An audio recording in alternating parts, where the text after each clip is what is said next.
Here, and beside me, a Hall of Fame legend, Bob Baffert. I was just going to get right to it. Usually I do an open, and then I bring the guest in. I thought we'd go straight from the gate with you. Well, I appreciate that, and it's good to be on your show, and thanks for asking. Oh my gosh, it's a thrill for me. I was thinking about this. There's no reason for you to remember, but the very first time I ever met you in person was at Keeneland. There was a sale going on, and this was 23 years ago. Wow. It's That's amazing. a long time ago. I know, right? It blew my mind when I thought about it. But yeah, it was right after War Emblem and all of that. But I just remember thinking how cool it was because, you know, we've had horse racing as this traditional sport, the sport of kings, and the horses themselves, you know, unless you speak horse, which people like you do, the public can't really hear them. And so people like Dwayne Lukas and people like you, they were really those moments on those big race days. We finally had sort of a spokesperson for the horse. Well, unfortunately, the horses can't do the talking, so we have to speak. And Wayne Lukas, you know, I'm really going to miss him. Yeah. I've known him since I was like 17 years old. I've known of him. And what he did in the quarter horse world, a lot of people don't know how he went through there and just really classed it up and turned it completely around, you know, for the better.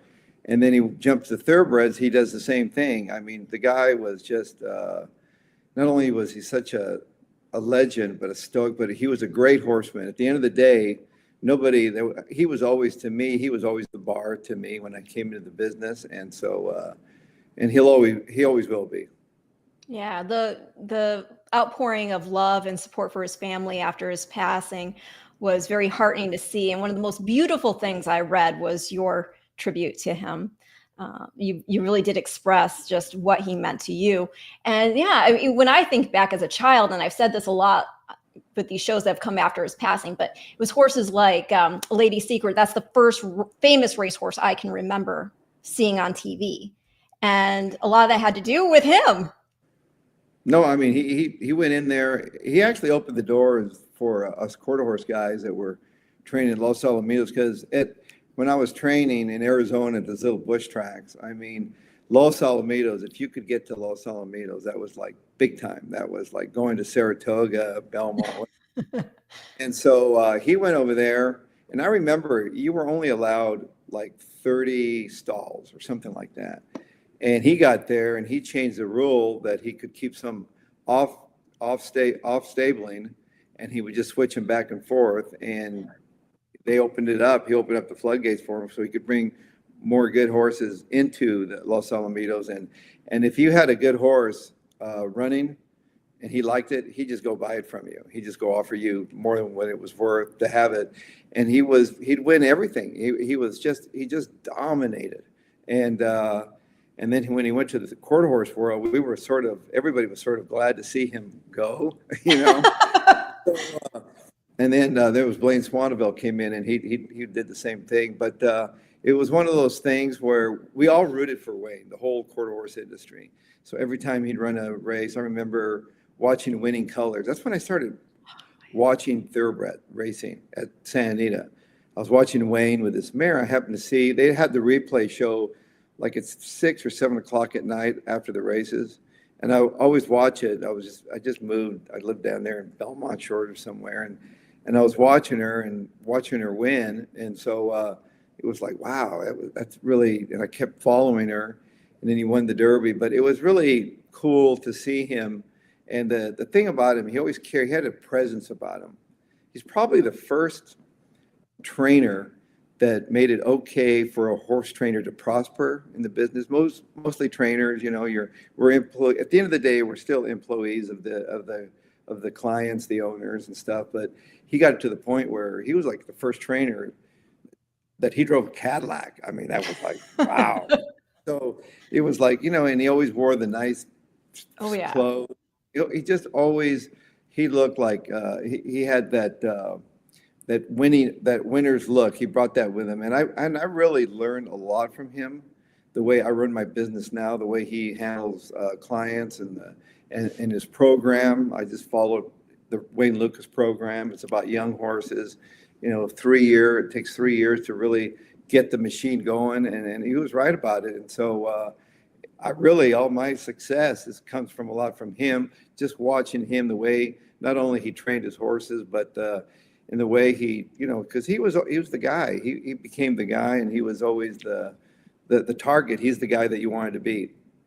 Oh gosh, I know when you think a lot about the parallels, you are talking about winning colors there, and she won the Derby with Gary Stevens, and then you won the Derby in '97 with Silver Charm, and then the Preakness with Stevens, and we won't talk about Belmont, but still, I mean, that was I'll use the cliche word. Was that surreal for you?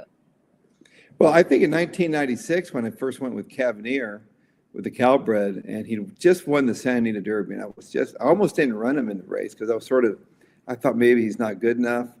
But until they go a mile and 8, that's when you find out. And he was winning at a mile and 16th. And I think mile and 16th, they're all right there.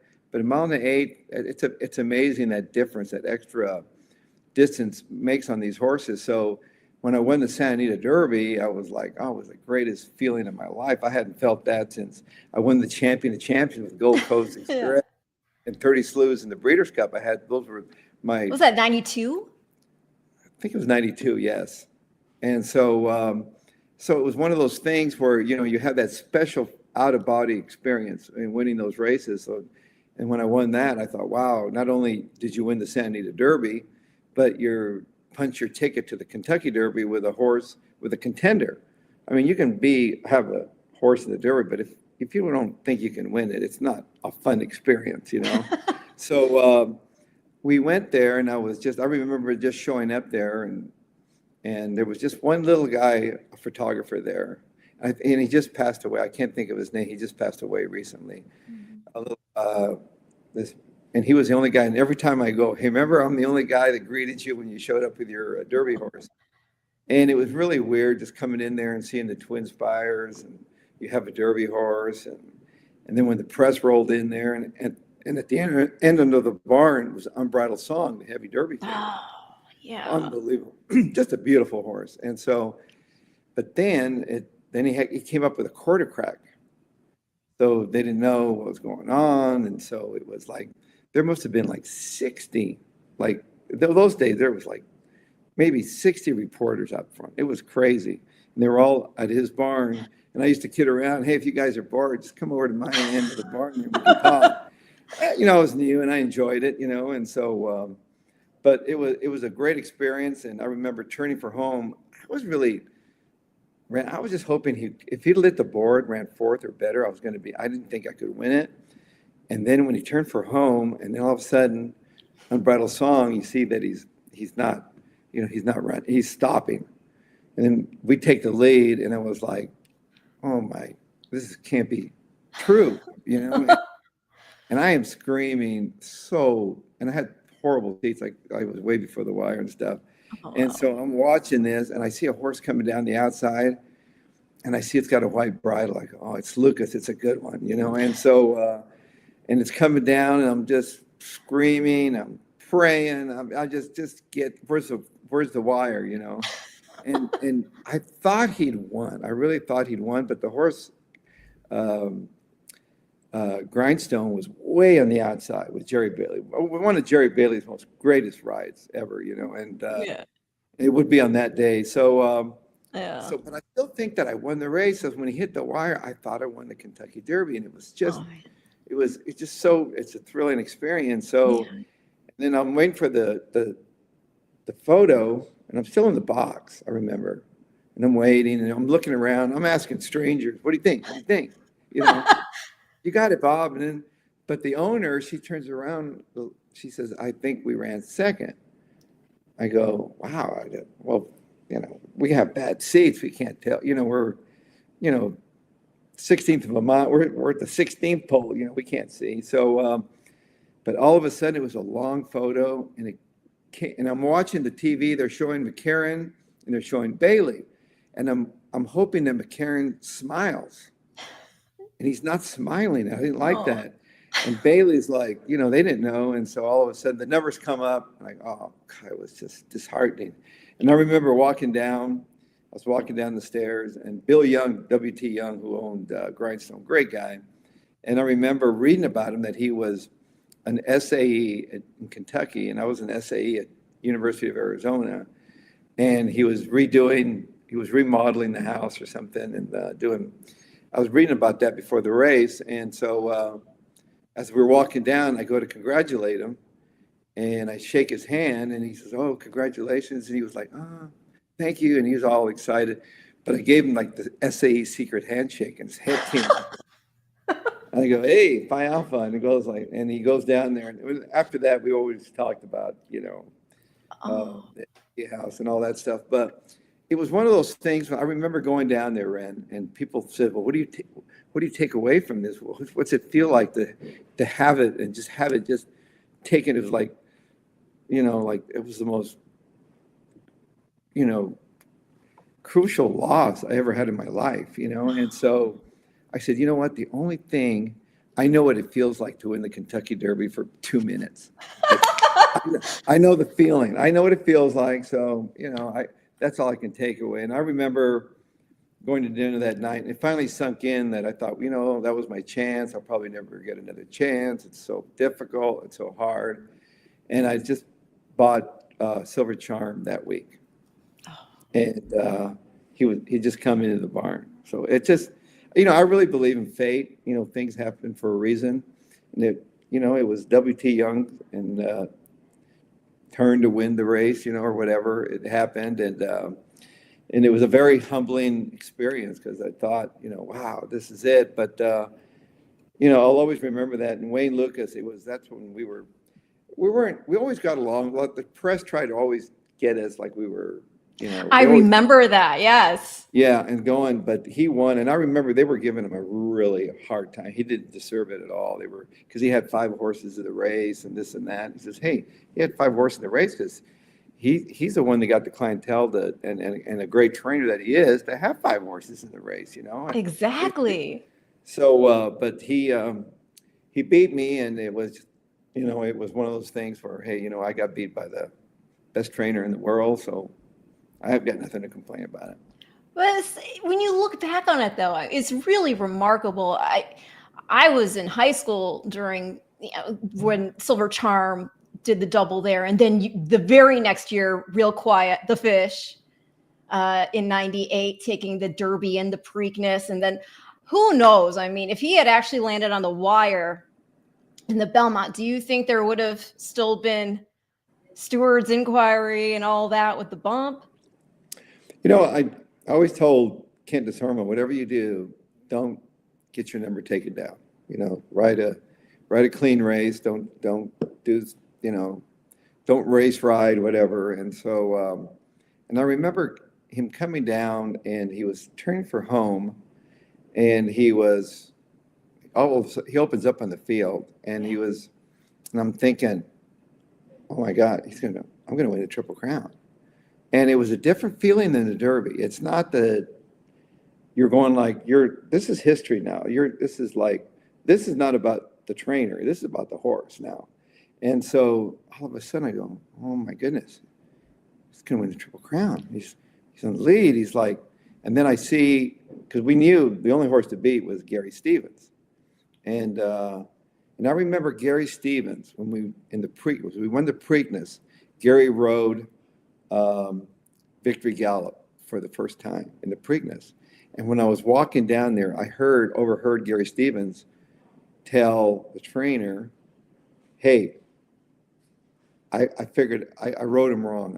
I know how to ride this horse." And Gary Stevens was the best at that. He could ride a horse once, and he knew how he had to ride him the next time. Jerry Bailey, same way.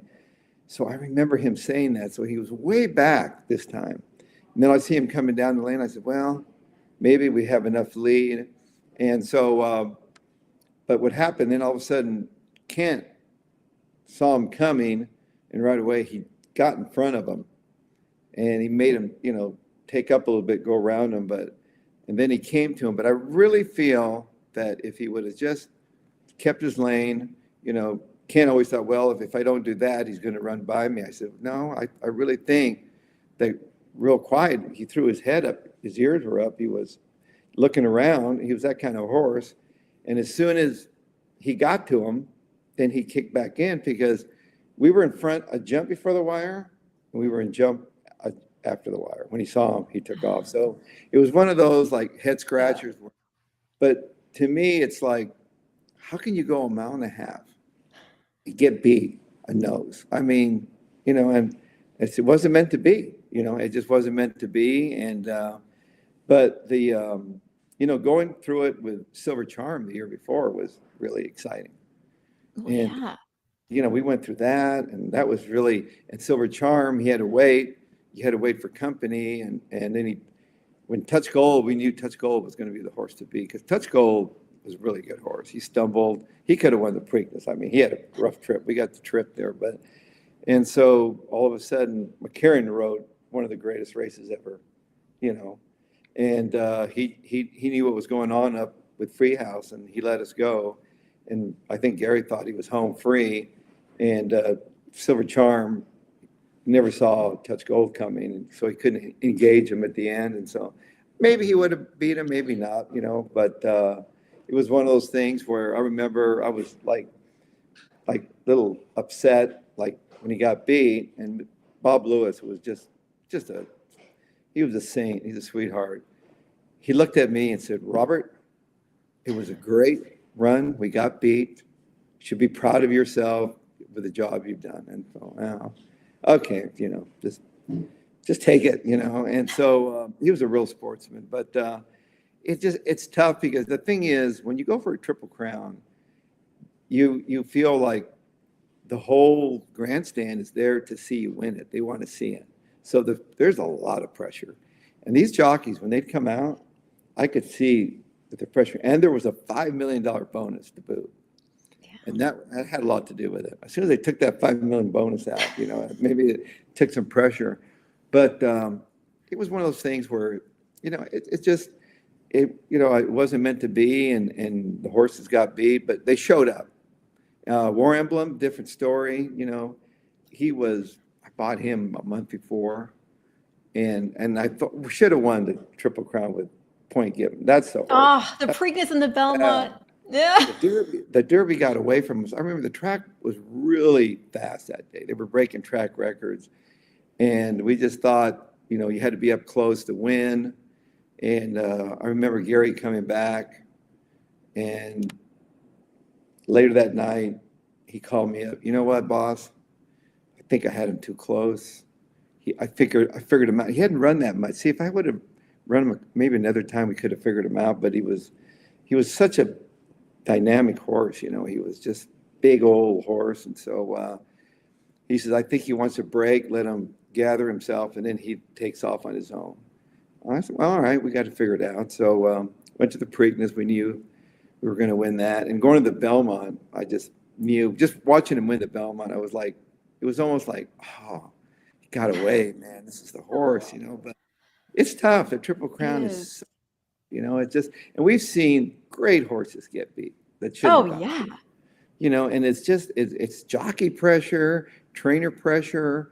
I remember with War Emblem, I bought him and he won the Derby. And there's a horse, for example, he was getting beat or barely a mile in the 16th mile. He didn't like that because horses were in his face. He'd get mad if a horse was right next to him. He didn't like that. Front running horses get mad. They say they don't get brave, they just get mad,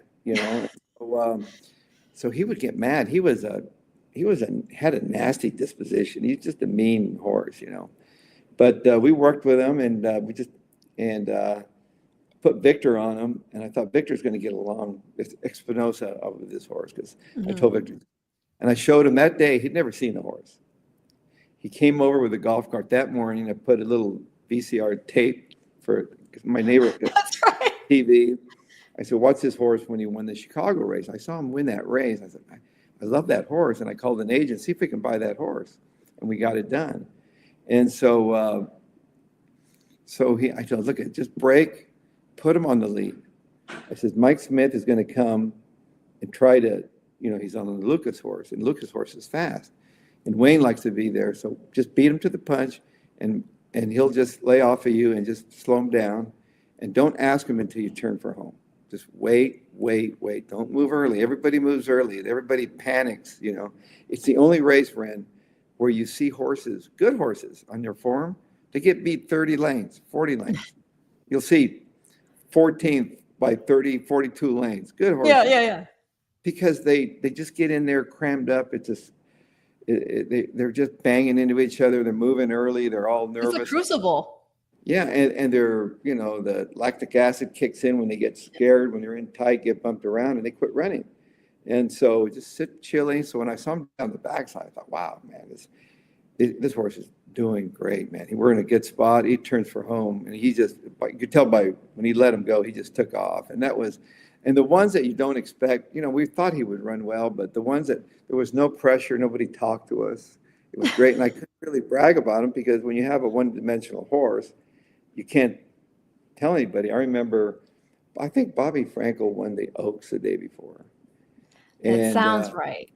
And he told me the next day, hey, Baffert, you're going to win the Derby. There's no speed in there. They're going to give it to you. I remember him saying that. And he was right, and he got out there, and it was really exciting. And the Prince was there. He was there got beat with Point Given the year before. And then we won the Preakness. They threw a really fast horse in there. He sat off, and he won that. But I knew he was a very light horse. Like, I think he weighed like 1,000 pounds. He was very really light. I think his top weight was 1,070. He was not. He looked better with a saddle on him. I remember when I went to see him the first time, I go, I don't know. But once he put a saddle on him, he looked better, and he'd blow up a little bit.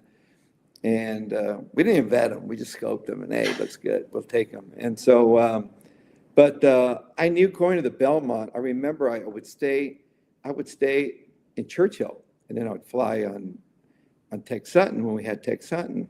And so I would take the whole plane. I remember I took the whole plane, and with Silver Charm, Real Quiet, and War Emblem. So, but it got really hot at Churchill. There was a heat wave, and it was so hot.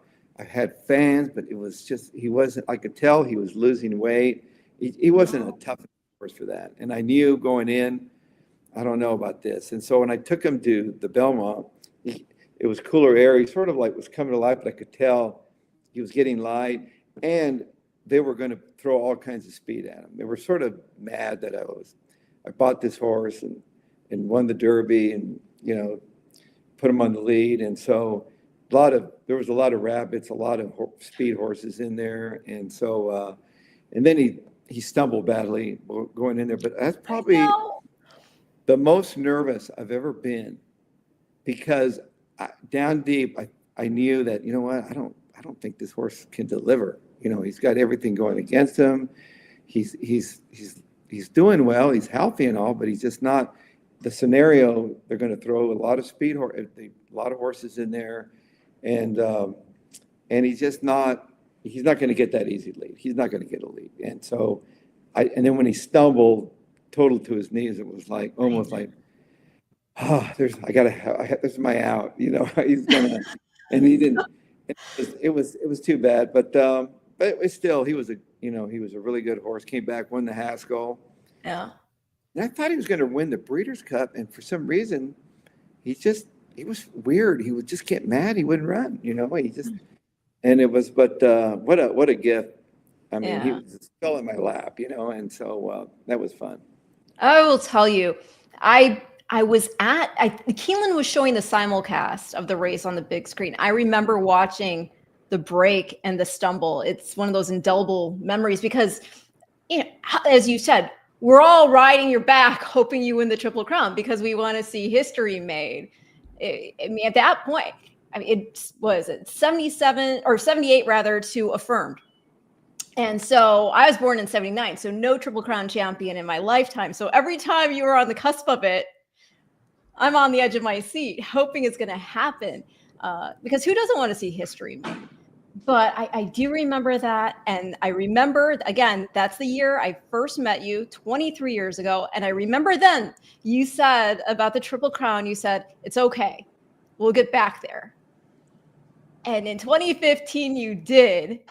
And the fun thing about that is not only was it an exceptional horse in temperament and form in American Pharoah, but being a son of Pioneer of the Nile, who you also trained, that also, I would think, made it even more special. Well, it was funny, getting back to War Emblem, we were mentioning it the other day. So my kids that were young, my boys, and so they'd all show up, and my daughter Savannah, the only time anybody sees her is at a Triple Crown, so she really doesn't follow it too well. But I remember with War Emblem, I was getting everything ready, there were flights, and got to buy them the clothes because they're growing. You have to buy them new clothes every time. So, and my son Taylor, my oldest son Taylor, he says, "Hey Dad, there's a huge party at my school, and is there a way I can miss this Triple Crown? And I promise you, I will be at the next one." And I laughed the way he said it. "I'll be at the next one, Dad." Yeah. I promise I'll be at the next one. He says, "You know what? You're fine." I didn't feel really great about it anyway. So I said, "Go ahead and you can go." But we still talk about how funny that was. It was like, like Triple Crowns to them. We're like, okay, here we go again. No big deal. So, but American Pharoah, that year I had Dortmund, which I really liked. Yeah. He was huge. Huge. And so I had him, and then we have American Pharoah, and he was this great 2-year-old. Then he had to miss the Breeders' Cup a week before. It was tough. He had some issue come up, had to stop on him, and so. But we brought it back, and I had a timeline. I set out a timeline. Look, we have to start training back January 1st. We start jogging. We have to start breezing at this. We have to we cannot miss. And I got really lucky with him. And the only setback we had, it rained, and I breezed him.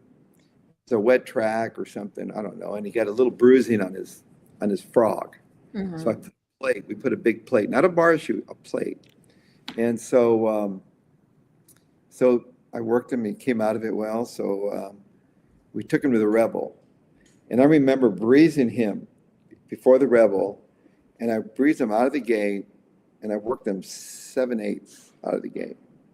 And I worked another horse with him, pretty nice horse. And I told the other rider, just leave there on the other horse. I can't remember the name of the horse offhand, but so it was a Mike Pegram horse, and I told Martine, just break and just sit on him and let that other horse just motor up and just cruise around there. And I was watching him cruise, and I remember him he was clicking, just galloping. I mean, unbelievable workhorse. Probably the greatest workhorse I've ever had. It was fun watching him breeze.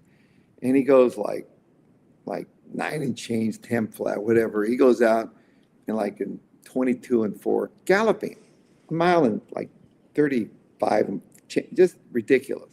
And didn't take a deep breath. Mm-hmm. And I remember I was walking back, and Gary Young, he's a clocker, and I look up at him, and he goes, "Have you ever seen anything like that?" And he says, "I've never seen anything like that." I mean, it was just ridiculous. The work was ridiculous. So we felt good going into the to the Kentucky Derby. But the horse that he worked with, I remember I ran him in a maiden race, a mile, and I had 2 horses in there. And I told him, "You know what? I don't like him because he got outworked by American Pharoah, beat him by 8 lengths in a work the other day, and so he fell apart at the end. He wins. He wins easy, and then he won the Hawthorne Derby after that horse. I mean, it's amazing. But going to the Derby, I was so nervous. I was just it was a lot of pressure. I had these 2 good horses, and unfortunately, in the shipping on Dortmund, he got a little colicky right before he shipped the day before. But then he was okay, so I was worried about that. But then he looked fine for the race. But I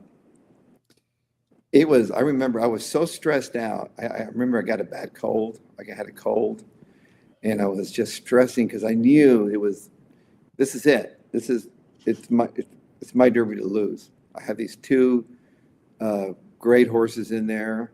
And the last time I had this, I had Indian Charlie and Real Quiet. Oh, yes. And Indian Charlie, I really thought Indian Charlie was going to win the race. Yes. But Real Quiet, all of a sudden, his work before the Derby was just unbelievable. And so I go in there, and we're watching this race, and all of a sudden, I can tell that the American Pharoah he's not moving like he does. He's not doing it as easily. He's laying third. He's wide the whole way. But the 2.5, I knew that the horse Gary Stevens was on. Zetchers, who I trained for, the Zetchers, he's battling with Dortmund. I see Dortmund down the backside. I thought Firing line, right? Firing line. So I thought Dortmund was going to down the backside. I think Dortmund's going to win. Man, he's doing it easy, and they turn for home, and all of a sudden I see Dortmund. His head's coming up. He's getting a little tired of it, and Firing Line is making a big move, and he's a good horse, and he was coming off a huge race at Sunland Park, and here comes Pharoah, and Victor is really having to ride him. He's riding him hard, and I'm thinking he's not running, and so I'm thinking, oh my God, he's not going to win. And I remember we were watching. My wife says, "Oh, we're going to get the Zetchers. We're going to get beat by the Zetchers, our buddies, our friends, And so all of a sudden, I go, "Oh, I don't think so." And I can see him. He starts coming on, and he wins.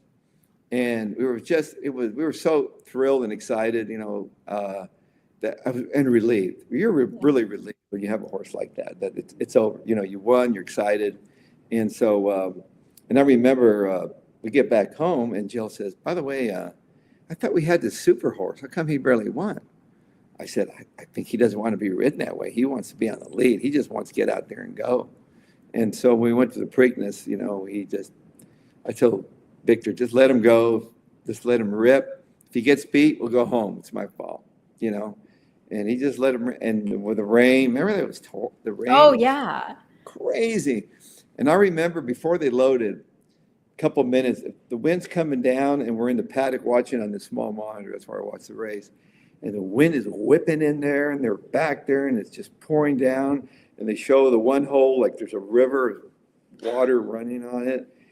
And these horses are all got their ears pinned, and I'm thinking, and somebody said, well, the ears are probably getting water in the ears. I said, well, not Pharoah. He's got earplugs on, so he's good to go. And so, and I'll never forget, I was thinking in my head, what if he wins? And Bodie, who's little, he turns around in front of all these reporters are watching the race with me because they want to see my response. They're looking for the loser's response, And so Bodie goes, "Hey, Dad, hey, if he wins, we're going to get soaked out there." I said, no, Bodie, don't say that. Don't jinx him. But I was thinking the same thing. If he wins, we're going to ruin our clothes and stuff. But it's a good reason. I remember he took off. He goes around there, and I think the clock, Jill usually watches the fractions. Oh, he's going too fast. He went 22 and change. And I'm watching, he might have gone fast, but he doesn't look like he's going very fast. And once he would get those ears forward and he get in that rhythm, cruising, he was just, I knew right there. And at the 3/8 pole, there was one horse, I think it belonged to Lale Stables or something. It was a good horse. I forget what he was. He did run in the Derby. He'd won something. It was a horse that was had run. And so all of a sudden Victor gave him a little breather about the 2.5. They came to him, and I thought, uh-oh, maybe it's catching up. And then all of a sudden, he just throws it in gear and coming down the stretch at about the 8th pole, right there, I knew, I'm going to win the Triple Crown with this horse. This is the kind of horse you need. And so he wins it. And I remember they opened up that door, and it's raining. Come on, Bo. I grabbed his hand. We're going to get wet, And so I ruined my coat and shirt, but it was one of those things where it was worth it. And and then trained him up then we took him back to Churchill, and he just, everything went perfect. Breathed beautifully. I knew his last breathe was just, and Martin Garcia really, he gets a lot of credit. He really helped me, Oh yeah. get him ready. Victor, he just saw him the day of the race, And so, I remember when he came out, and I felt really relaxed. I didn't feel the pressure. And I sent him up there, and we're in the paddock, and I remember we're joking, and Victor comes out, and he has 4 pairs of goggles. I go, dude, what's with all the goggles? I said, you don't need, I took 3 of them away from him. If you need that many goggles, you're in the wrong spot. You go to the lead, and if he gets beat, it's my fault. There's no pressure on you. Just go. Just go to the lead, get him out of there, and just let him do the rest. And don't move until you turn for home. Just sit on him until you turn for home. And once he stepped back right when they sprung it. He got left a little bit, but then he got him up there, and he was so quick. And once he got on the first turn, when he got the lead, and he threw those ears forward, I thought, oh man, this is too good. And then turning for home, I could tell by Victor's body language, he hadn't moved on him. He had a lot of horse. I thought he's going to win it. And he turned for home, and then I see Frosted. Was it Frosted? I think yes, it was Frosted. Mm-hmm. He's making this move. He's the horse to beat, and he starts making a move, and I'm thinking, oh, please, this is where all these good horses get beat. He started making a move, and all of a sudden, Frosted, his head came up, he jumped to his left lead. It's over. And I watched it. I never said a peep. I was just watching him. This beautiful, great horse, just stroking it, and I just, please, don't fall off. And I always told Victor, don't stand up before the wire. Don't do something silly. Ride him through the wire. And he rode him through the wire. And because with War Emblem, I thought he almost fell off. He stood up right before the wire with his, I hate yeah. It's not good for the horse, And so, but he rode him through the wire. And I remember it was so loud. It's the loudest I've ever seen it. And it was like those people were there to watch.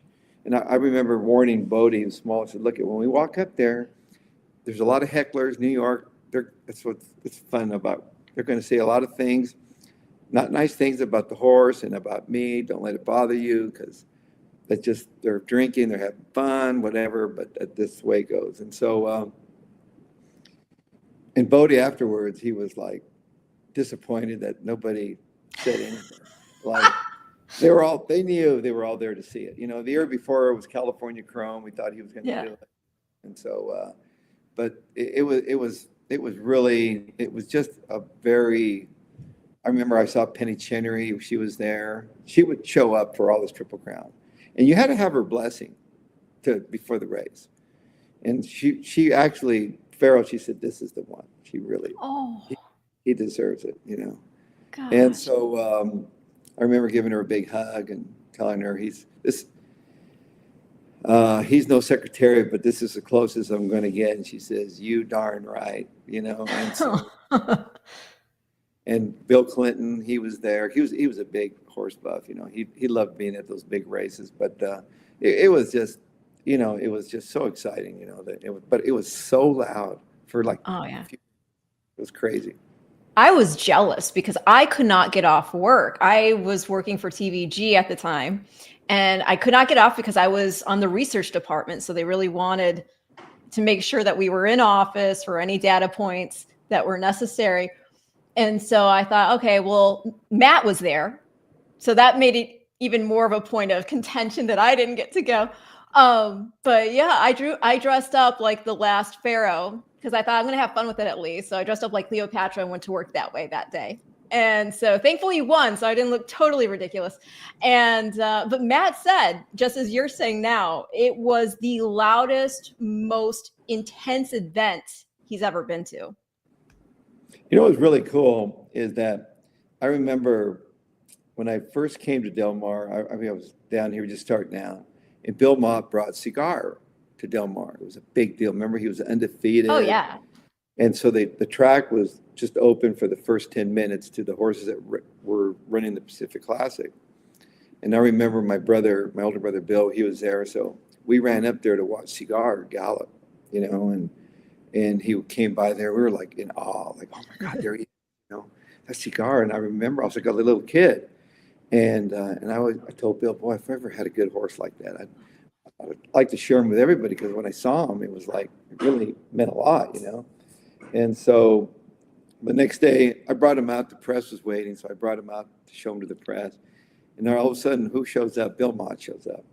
He says, I want to see this horse up close. I want to see him up close. He wanted to touch him and stuff. And so it's pretty cool, when another great trainer, comes up and wants to see this, the specimen. I want to see him, because a lot of times we'll be running in races, but I won't, I've never been up close. I remember I had Arrogate, and he came back from Dubai, and Richard Mandela is stabled next to me. We're right next to each other. And he comes over one day and says, you know what? I know we're here.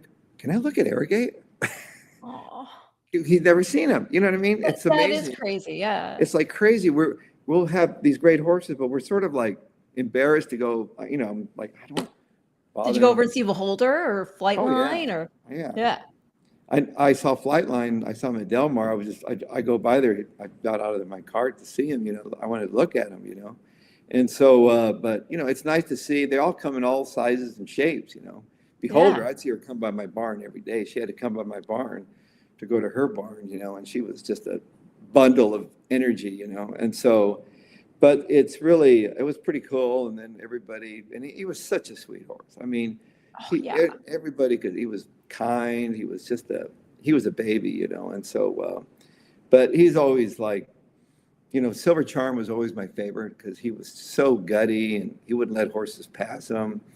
We won the Derby, we won the Dubai World Cup. Yes. It was just a great ride, and then to have Pharoah come along, it was just really the sweet horse you could share him with everybody. But and then here comes Justify, and yeah, I know, 2018. Crazy. Could you imagine? I mean, so that's the thing. Pharaoh, the way I always describe it, he's kind of like in Arthurian legend, the sword being pulled from the stone. Finally, he was the one. And so we're like, gosh, okay, 37 years, the drought is over. And then you just come right back a couple of years later with Justify. And that was 111 days of a campaign? Yeah, it was crazy. I remember when he came in, and Elliot Walden, he says, man, I'm going to send you a really good horse. I said, really? All right, good. I like to hear that. So he came in right after the Breeders' Cup in November, and he was down at Los Alamitos, where they all start out, with Mike Marlowe, who used to work for Wayne Lukas. Wayne told me you need to hire this kid. He's really good. And so I'm down there, and I go down there, and a few weeks later, and we're just like in December, and we're going through all the horses, and he's telling me, oh, this one's going well, this one. And we come to Justify. He says, hey, I think this is going to be a really good horse. And when he says that, he knows. He's been around those good horses. Oh, yeah.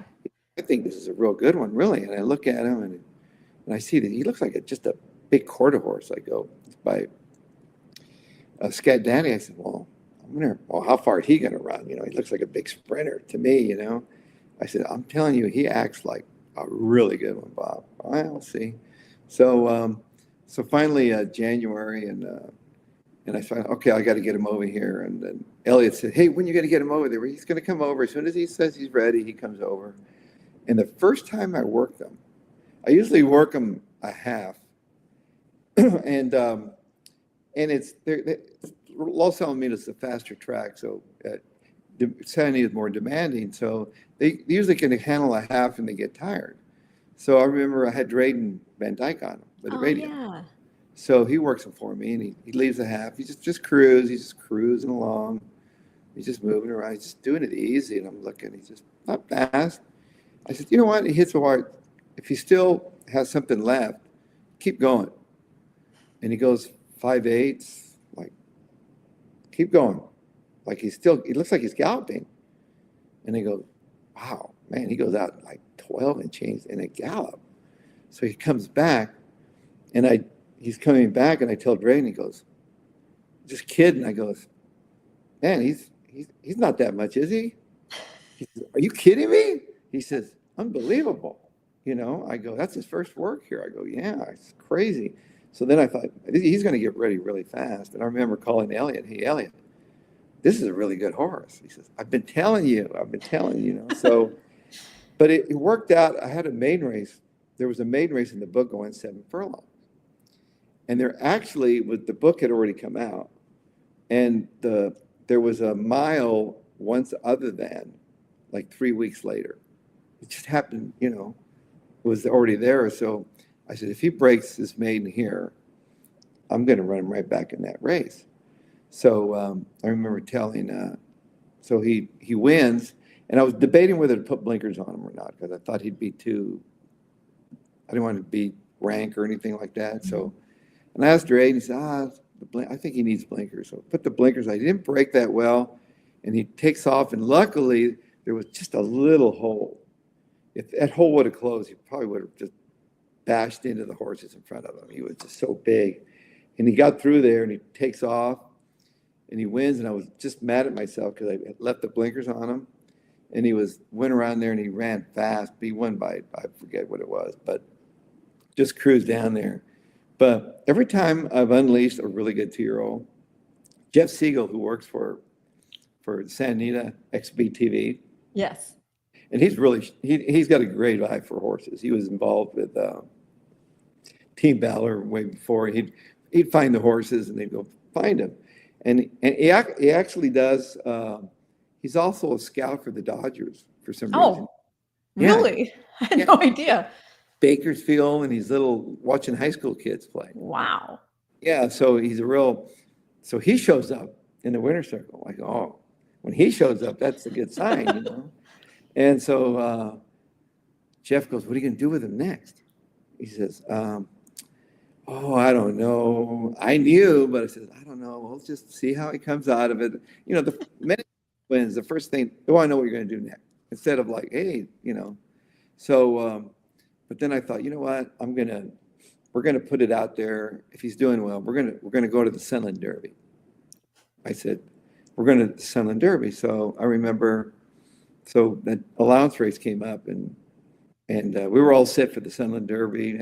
Called Tex Sutton, you know, everything, and all of a sudden, boom, he shows up in the allowance race, and I remember I was on a flight to Ocala to the sale. I couldn't be there for his race, and I put Mike Smith on him. I said, Mike, I'm going to put you on this horse. I was at dinner at the Chop House the night before.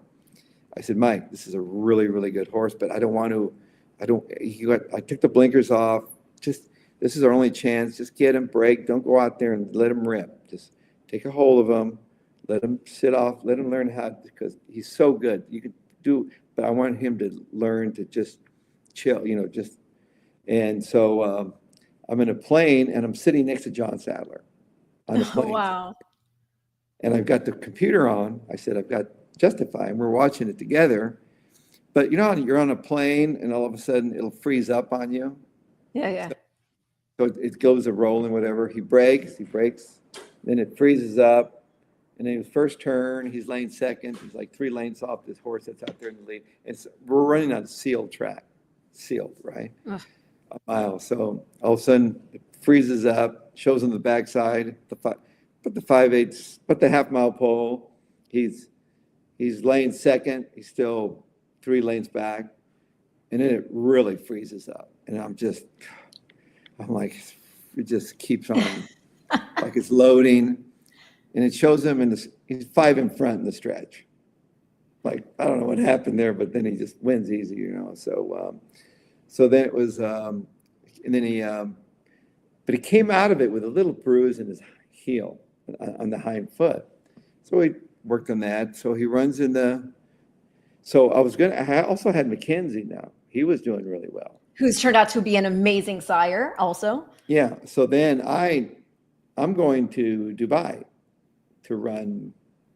Who was I running? What's that? I forget. I can look it up. Might have been. Was it Arrogate maybe, or? But Arrogate No, was. No, it wasn't Arrogate. It wasn't Arrogate. It was another horse. I forget. But I remember I was in the lobby. We're just getting ready. We just got there. We're going to have West Coast. West Coast. That's right. So all of a sudden, I get this call from Jimmy Barnes. He goes, Mackenzie came out of his work. He's a little bit off in the hind. He's got a little thing in his hock. It needs 60 days. We're going to miss them. And there's, just, it's so deflating when you have this, and you have to call the owners up, tell them. I'll never forget, I'm talking to them, and here comes Jill with her mother. She's walking down, and she looks at me, and she goes, right away, what's wrong? She could tell his face, right? It's Mackenzie. He's got an issue, and we weren't even thinking Kentucky Derby yet with Justify, So we're just going to get him through this, whatever.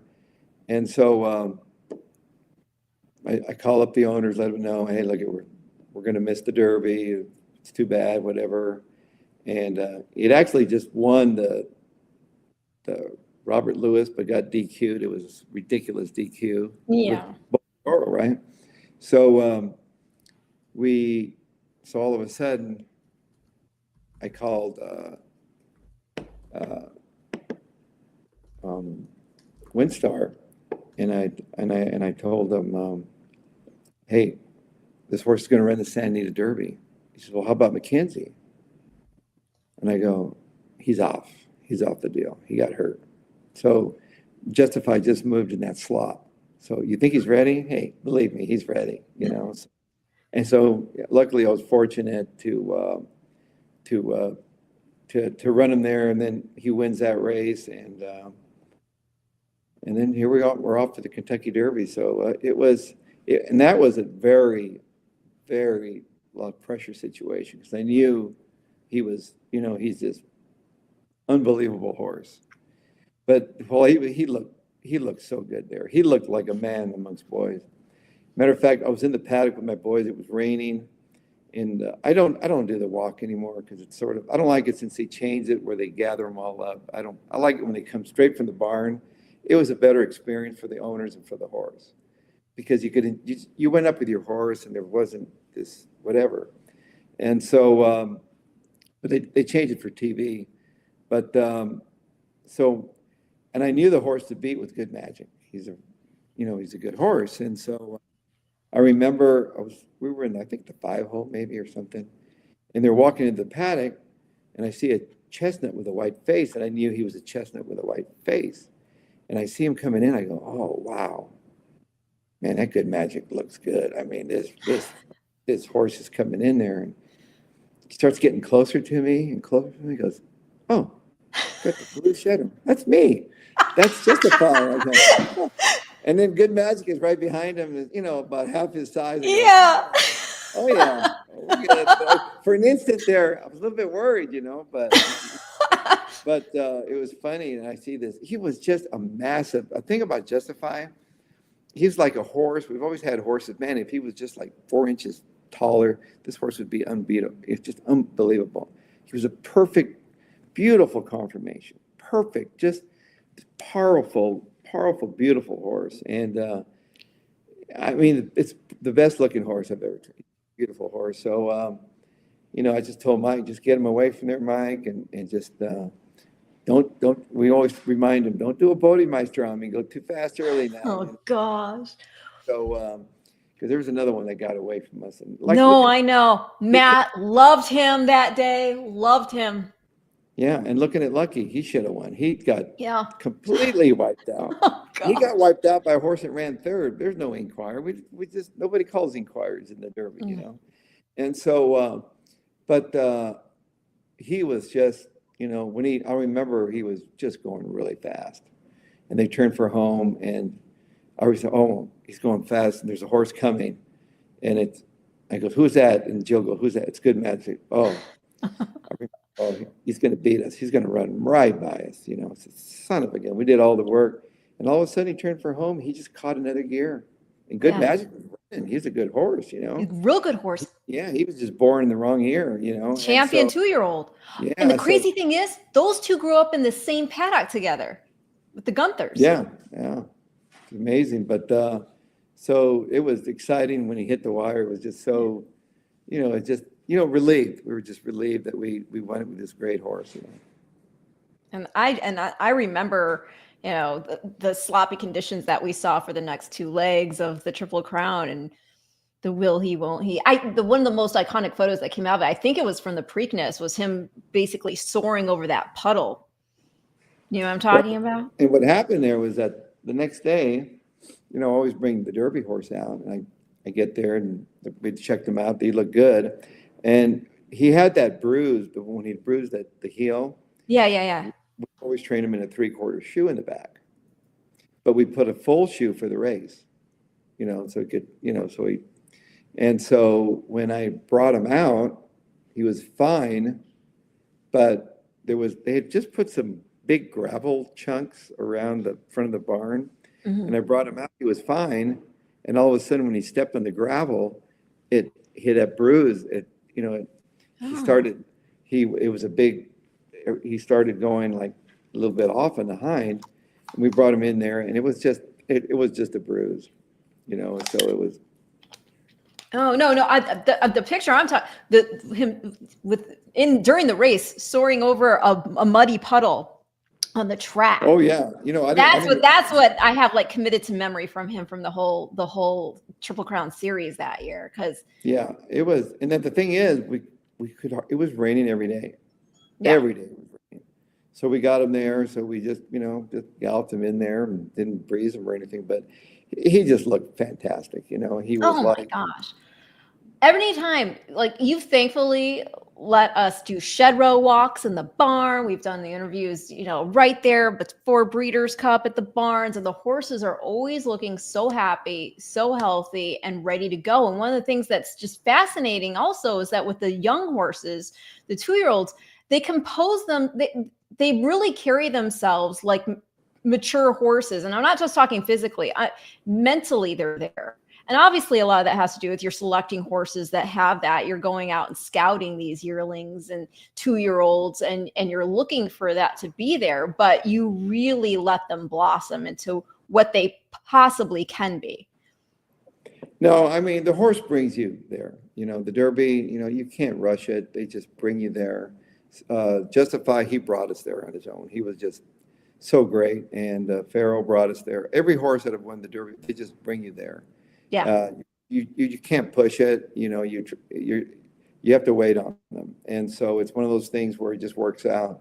But, you just feel, so grateful that, like Elliot Walden, and Tom Ryan. That's when I got to know Tom Ryan from SF Bloodstock.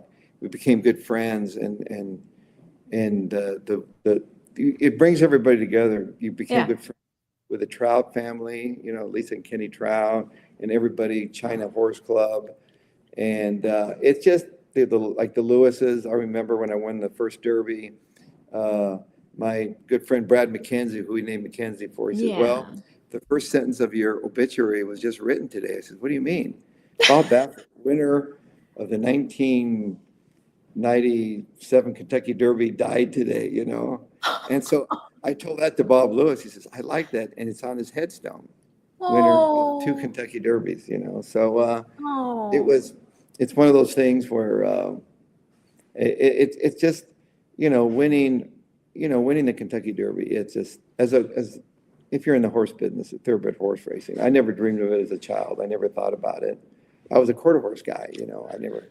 And you rode too. I don't think a lot of people know that you rode. I won a race in 1978, the year of Fern, like Holbrook, Arizona, some little bush track out in Arizona. And so, and you think. Have you ever wanted to get on any of your own horses, just like in the morning? No, I never. I used to ride the pony a lot, and I don't ride the pony. I haven't ridden the pony for. You never wanted to get on Pharoah's back ever? No, I got on Silver Charm one time. You did? To take a stupid, ridiculous picture dressed up as an Arab, Arab garb on. And I got in Dubai?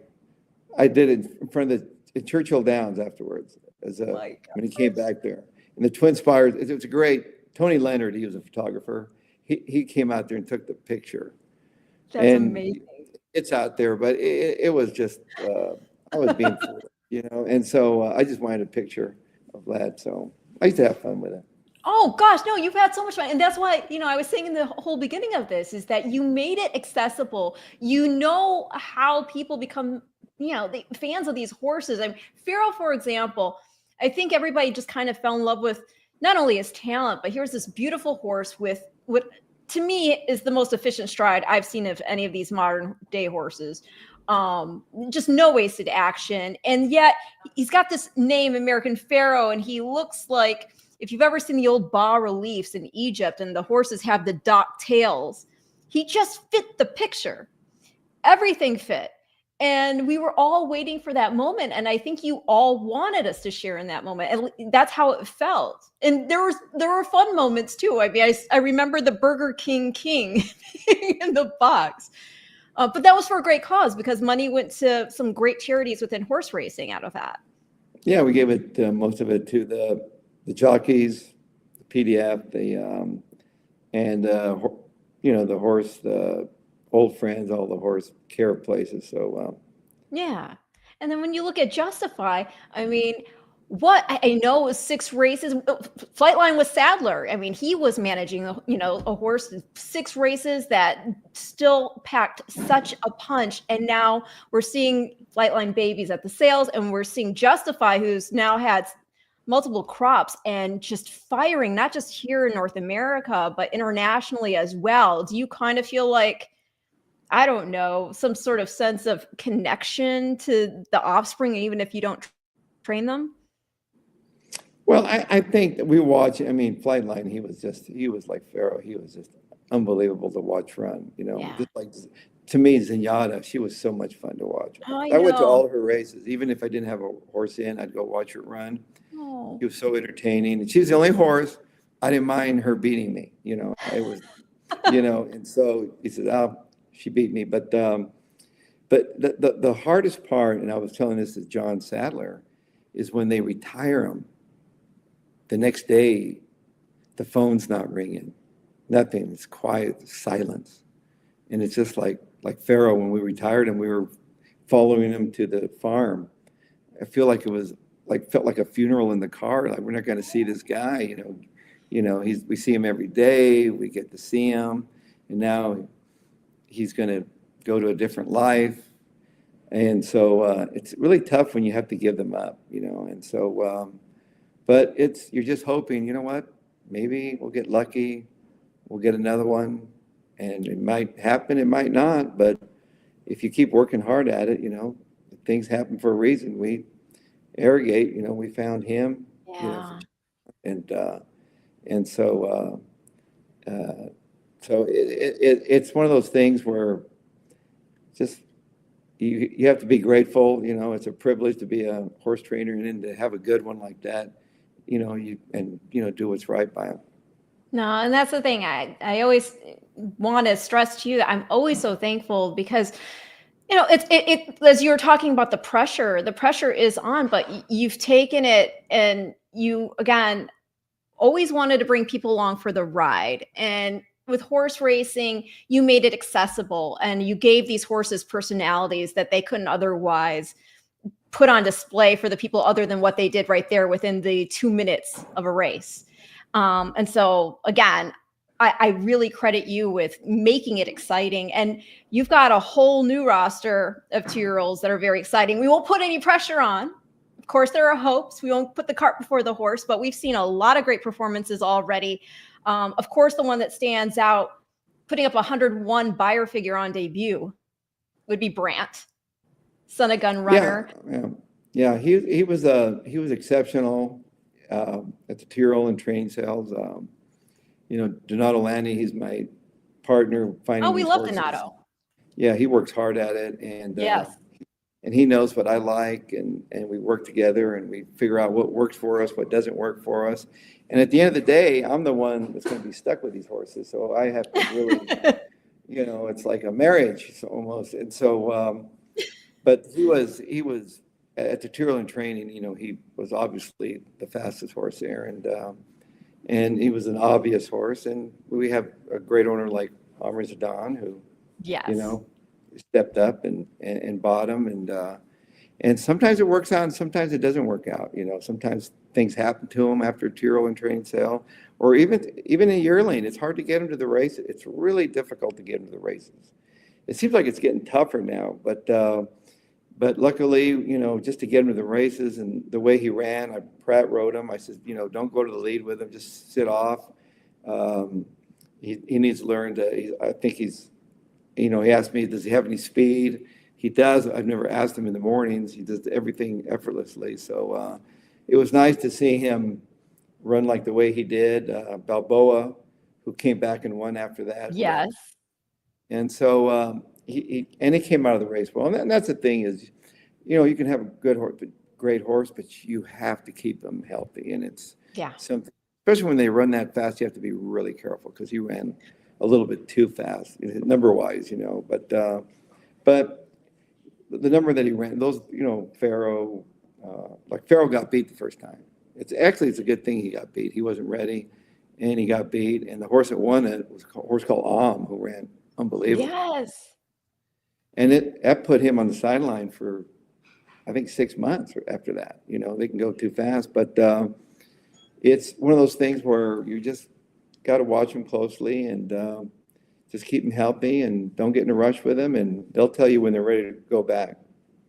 Well, that's the thing. I mean, you and the whole team thought this was a horse who was worth the money. And so you have, I don't want to say expectations, but hopes on debut. You probably thought there's a good chance he'd win. When you're saying he, you know, putting up a big figure like that, did you expect him to show that type of ability from the jump? And the other question I would have is, I love to see that he rated. Did you know he had a good mindset to do that as well? Yes, he had a great mindset. As a matter of fact, I think in the Tyrrell, I think he breathed without blinkers, if I'm correct. I'm not sure. But you know, I like to start my horses. I put them in blinkers, I'll take them off, you know, so they'll break the first time. But we never put blinkers on them. And but Pratt, I said, just don't let him. I don't want him in the lead. Just let him break. Just sit there. And if he wins, he wins. If not, don't worry about it. But I think until they run, you know, they can work and work. But until you put them in a race and with other horses, then you find out what you have. So, but then when I saw that time, 102 and whatever, that's like really. It was just off the track record, right? Yeah, it was Speedboat Beach. I think he ran fast, you know. And so, but he came back. It was like it was like he wasn't tired or blowing. It was effortless for him. So that's the really, really good ones. They'll show you that. And it was really nice to see because I think, what was it? I'm looking back at the whole weekend, actually. The weekend, I believe you had 6 races that you were entered, 8 different horses. You won all of your races. So the 2 that lost, they lost to their stablemates. Yeah, I mean, it started last Sunday. We won one in Saratoga. Oh, there you go. Yeah. So we actually won 8 in a row. And so, but you know what? I have a great staff, my crew. Jimmy. I got Jimmy, everybody. I got so many good people that work for me, my gallop riders. And so it's just, you know, I surround myself with really good people. That's the secret. You have to be surrounded by good people. And they love what they do, and they love the good horses. They love, you know, playing at the top. All my clients, they want to play at the top. That's it, you know. And so it's nice when it works out. And 2 of them were owned by my wife, which is fun. I know. I have a video of Bottle of Rouge. Bottle of Rouge. I always want to say battle. It's Bottle. I called her Battle of Rouge all the time, but it was really fun because Butane, who won last week. Yes, also owned by Amr Zaidan, yeah. And so we want to name them. We're thinking of names. I thought, well, I love Walker Bueller is a good friend of mine. We owned a horse together with him and Alex Bregman, and I said, and his nickname was Butane that's been his nickname when he's pitching coming up to high school or college, whatever.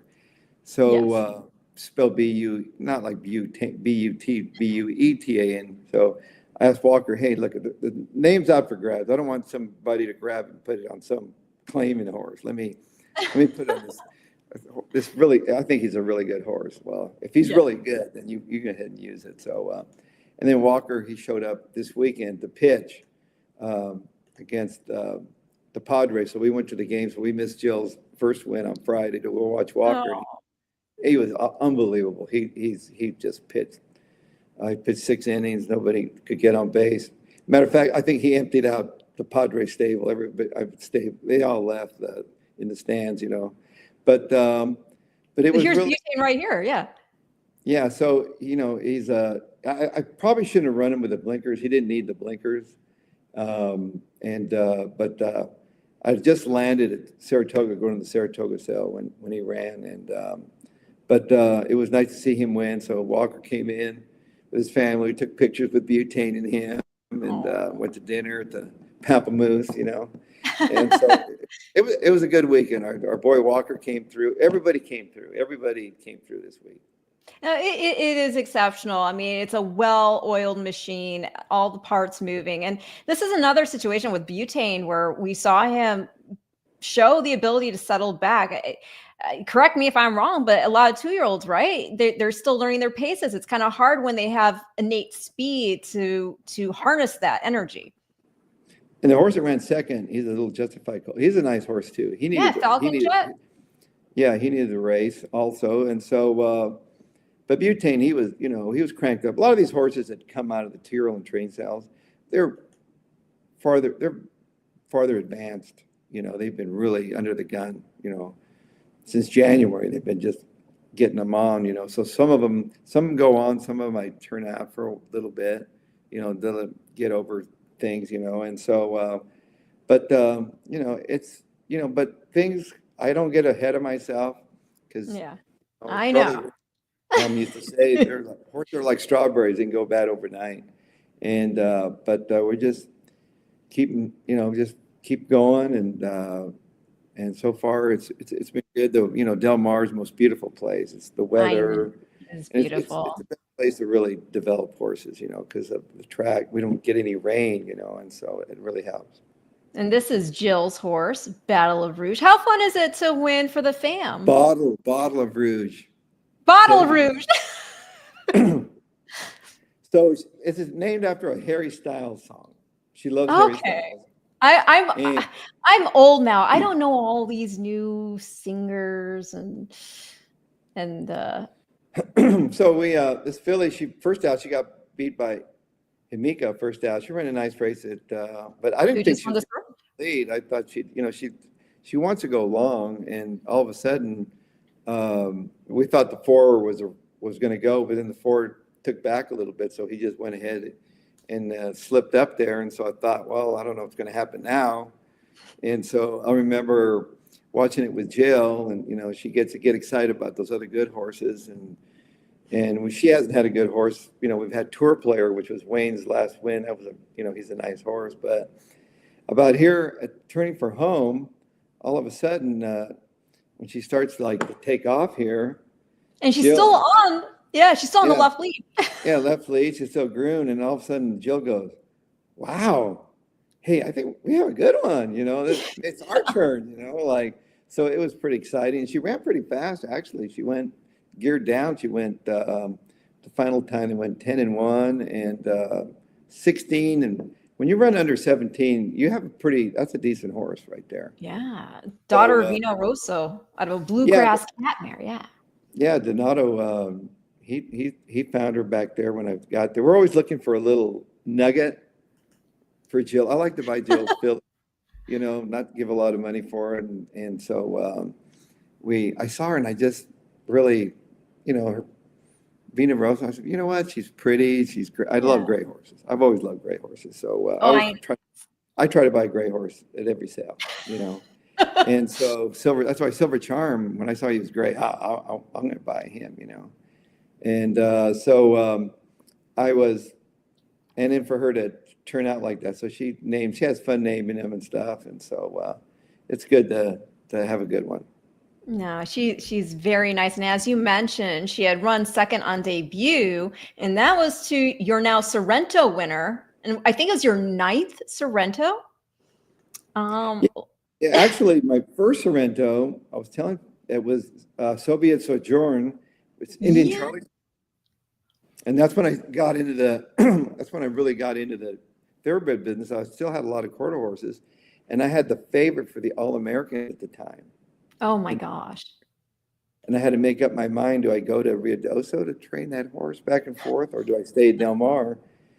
And I had to stay at Del Mar, so I had like 10 horses, and so I give them to a trainer, and we went to watch him in the finals, and he ran second, got beat like a neck or a head. It was, but you know what? When I went there, I always wanted to win but once I got into thoroughbred business, when I look back at the quarter horses, and I remember going back there and I go, I can't believe I would get so nervous, and I'd give jockey instructions, they just,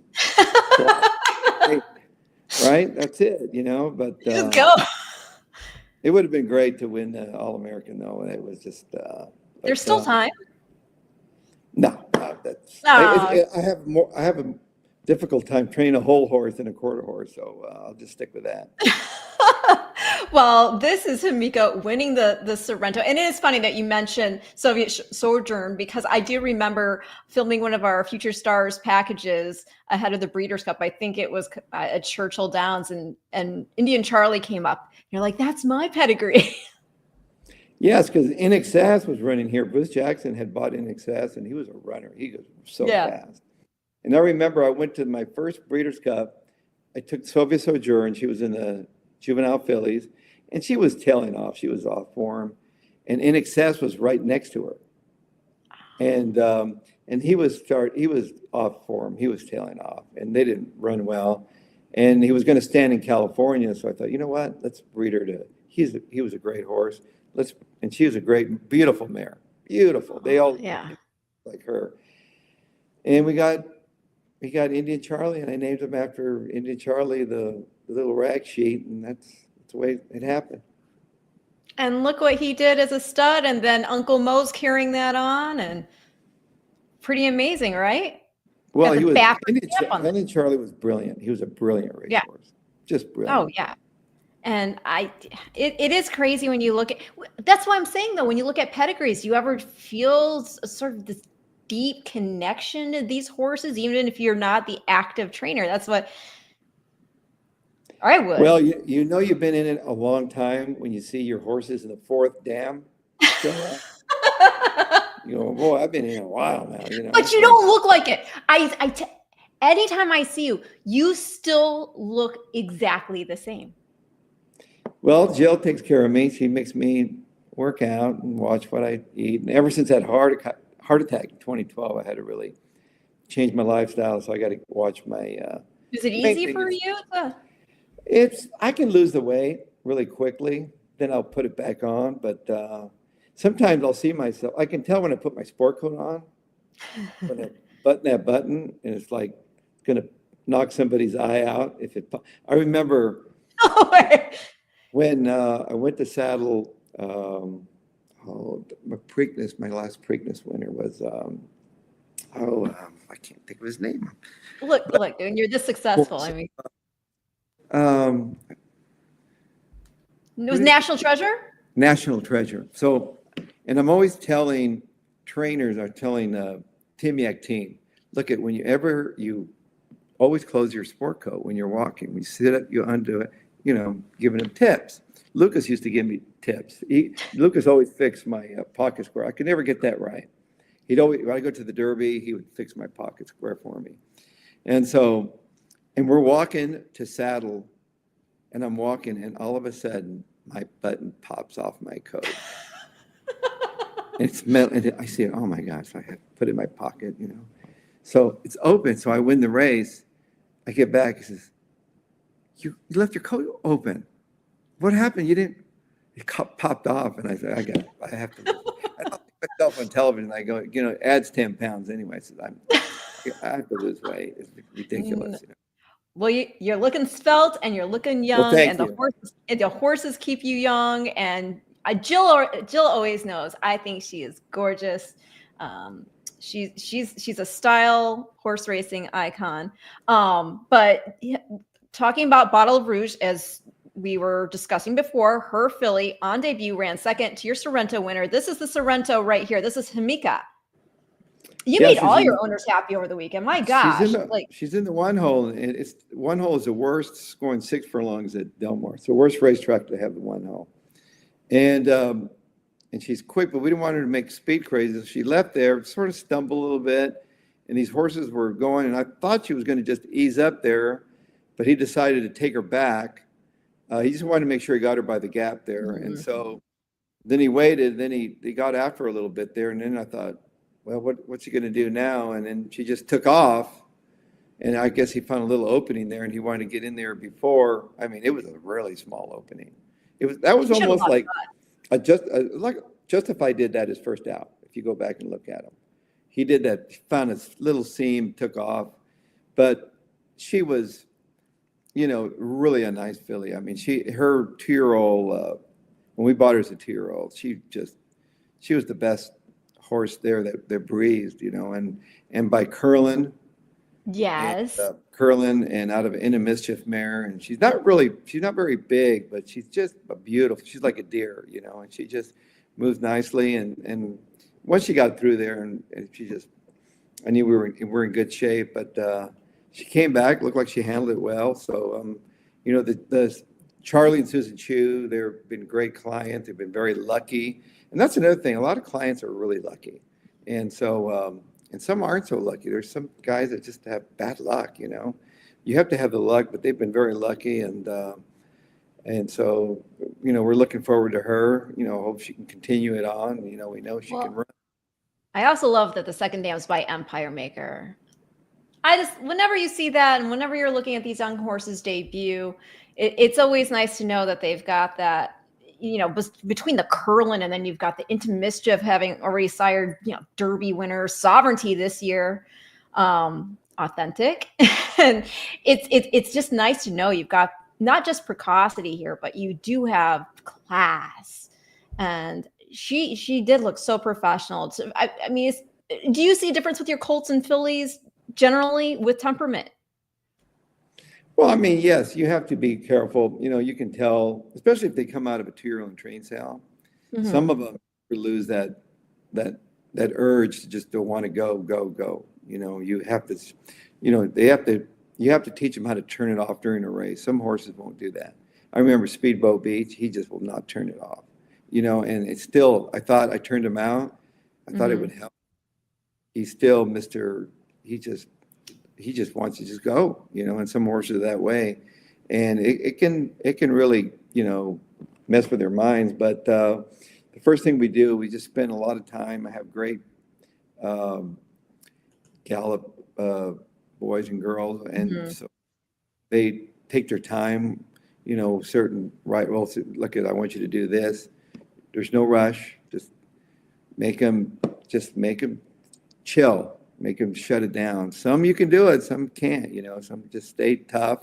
Some can be outlaws, and they're going to be an outlaw all their lives. And American Pharoah, he was tough. He wanted to be, but he wasn't going to rate. He didn't like that rating. He was not going to rate. Some horses, you have to figure out their running style, and like that a race too late. You're always thinking I should have done it. If I could have, I would have done this differently. I always critique after I get beat. I critique what I could have done better, or how could have improved. I'm a better trainer today than I was 1997. I mean, I think of, the races I got away. If I would have just trained them a different way, So it's just experience. Well, what do you prefer? Do you prefer sort of going and finding that perfect slab of marble and chiseling away till you have that final product? Or do you kind of prefer the 2-year-old sales where you do have a better idea of what they already could be? Well, I mean, at one point I was like Lukas, we had to go out and buy our own horses. And so where I wasn't a trainer established enough, and once it gets established, then they start sending you horses, the big farms. Mm-hmm. That's when it becomes fun because that's, I didn't buy Justify. They sent them to me, and Did you American ever Car. joke with Elliot that he owed you one for Victory Gallop? No, Elliot's been really great, and Yeah. he knows the pressure, and he's Yeah. smart, and he knows good horses, and so he knows the pressure that we're under. And he's as long as you tell him the truth, you're good. You're good to go, And so, and that's the thing, the expectations, you know, are always high for some horses, and so it puts pressure on people, just like jockeys, and so you have to find the right, a lot of people, I've used jockeys that rode for me that were great jockeys, but when they rode for me, we just didn't have we didn't click because I don't know what it is, I don't know what it is. So maybe they're intimidated by it because I don't feel like, I'm just the same Bob I was 30 years ago, but you expect, but when a great jockey will keep a great horse from getting beat, basically. They'll find a way to, and like JJ Hernandez, he's a better rider this year than he was last year. I can see he's improving, and he's riding these horses with a lot of confidence. And once you know that they're going to ride for you and they're not going to get fired, it makes a big difference.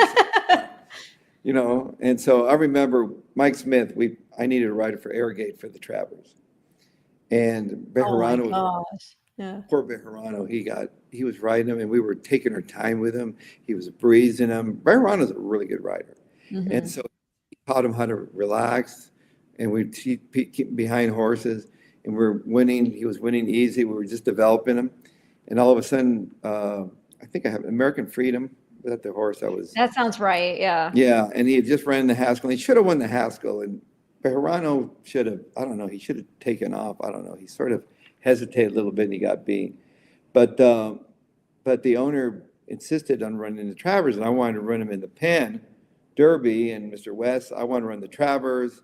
It's a bigger race. It means more to me. The Penn means nothing. But I said, but I'm running a really good horse in there. I said, I don't care if you run 5 in there. I want to run. So I said, fine.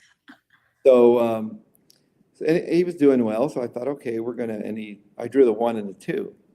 And so I had to find a rider. So I told, and Gary West, he insisted that Bejarano ride his horse. He said, look, I've been loyal to him. He's been riding on my horses. So I said, Ralph, you're going to have to ride this horse, and so I'm looking for riders. Everybody's gone, and I go, Mike, I need you to ride this horse for me. Yeah, I'll go ride him. And he drew the 1 hole, but we're going to have to, he's too green. You're going to have to send him away from there. I said, you're to go. And he says, I said, Mike, and Rafael Bejarano, we're talking to him in the tack room in Del Mar before we ship. And he's telling me, man, Mike, he can really run, man. He get that. And he goes, and so he goes, all right. So Mike thought it was just a one-off, Oh, so he rides him and I remember Gary West says, look, Bob, I'm not going to ask for anything. I don't want my horse to be in the lead. I said, don't worry, you're not going to be in the lead. Who's going to be in the lead? I said, Arrogate, the gray horse. He's going to be in the lead because he's never showed, he has a lot of speed, Gary. We've never asked him. So man, he takes off and he's going fast and he just keeps going. And Mike just lets him just rip, right? Breaks the track record. And I'll never forget Mike, and I see Bejarano, he comes back. Bejarano, he ran second. He got beat, 10 lengths or whatever. He's just sick. He says, he's just sick. And he goes, and then Mike Smith comes back and says, man, you guys were right. He can really run, no kidding, but what a horse he was. What a great horse he was. 122 buyer. Oh my God. He was just unbelievable. He was just a great horse. And to do it for Juddmonte Farms, because Juddmonte Farms, the Prince, he took a chance on me. He never bought yearlings. And after Frankel passed, he quit running in California because he loved Bobby Frankel. So I got a call from Garrett O'Rourke, and he said, the Prince wants horses in California, but he wants you to buy him.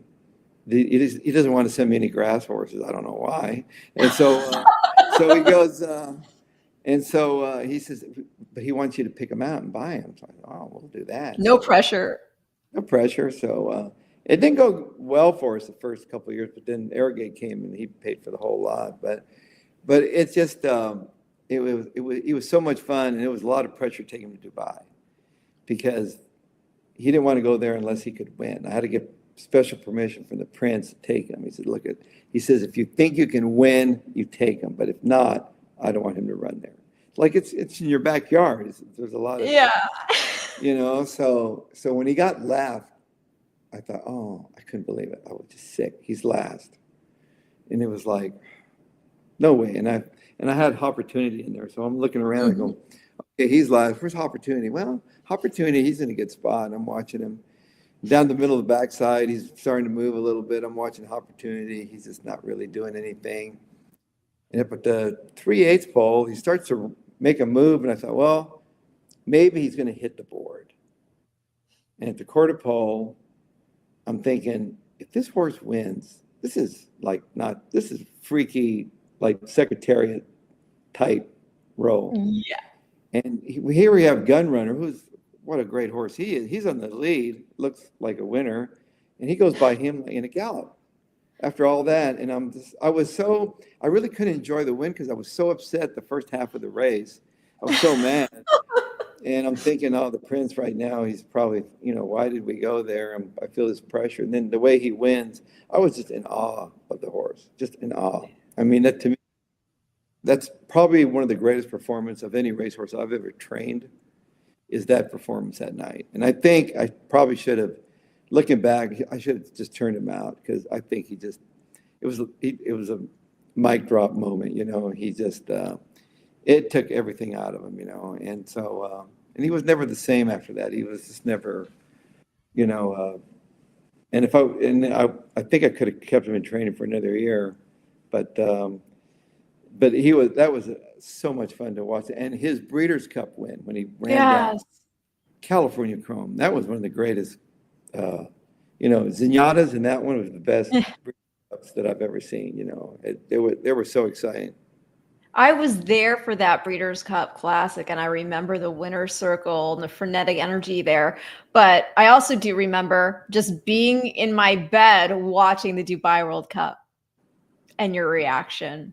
And you could have been knocked over with a feather, I think.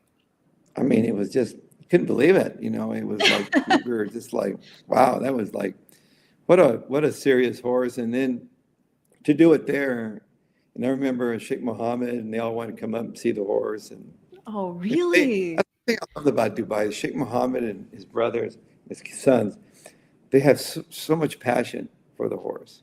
I remember Silver Charm, they came up after he won. They all wanted to touch him.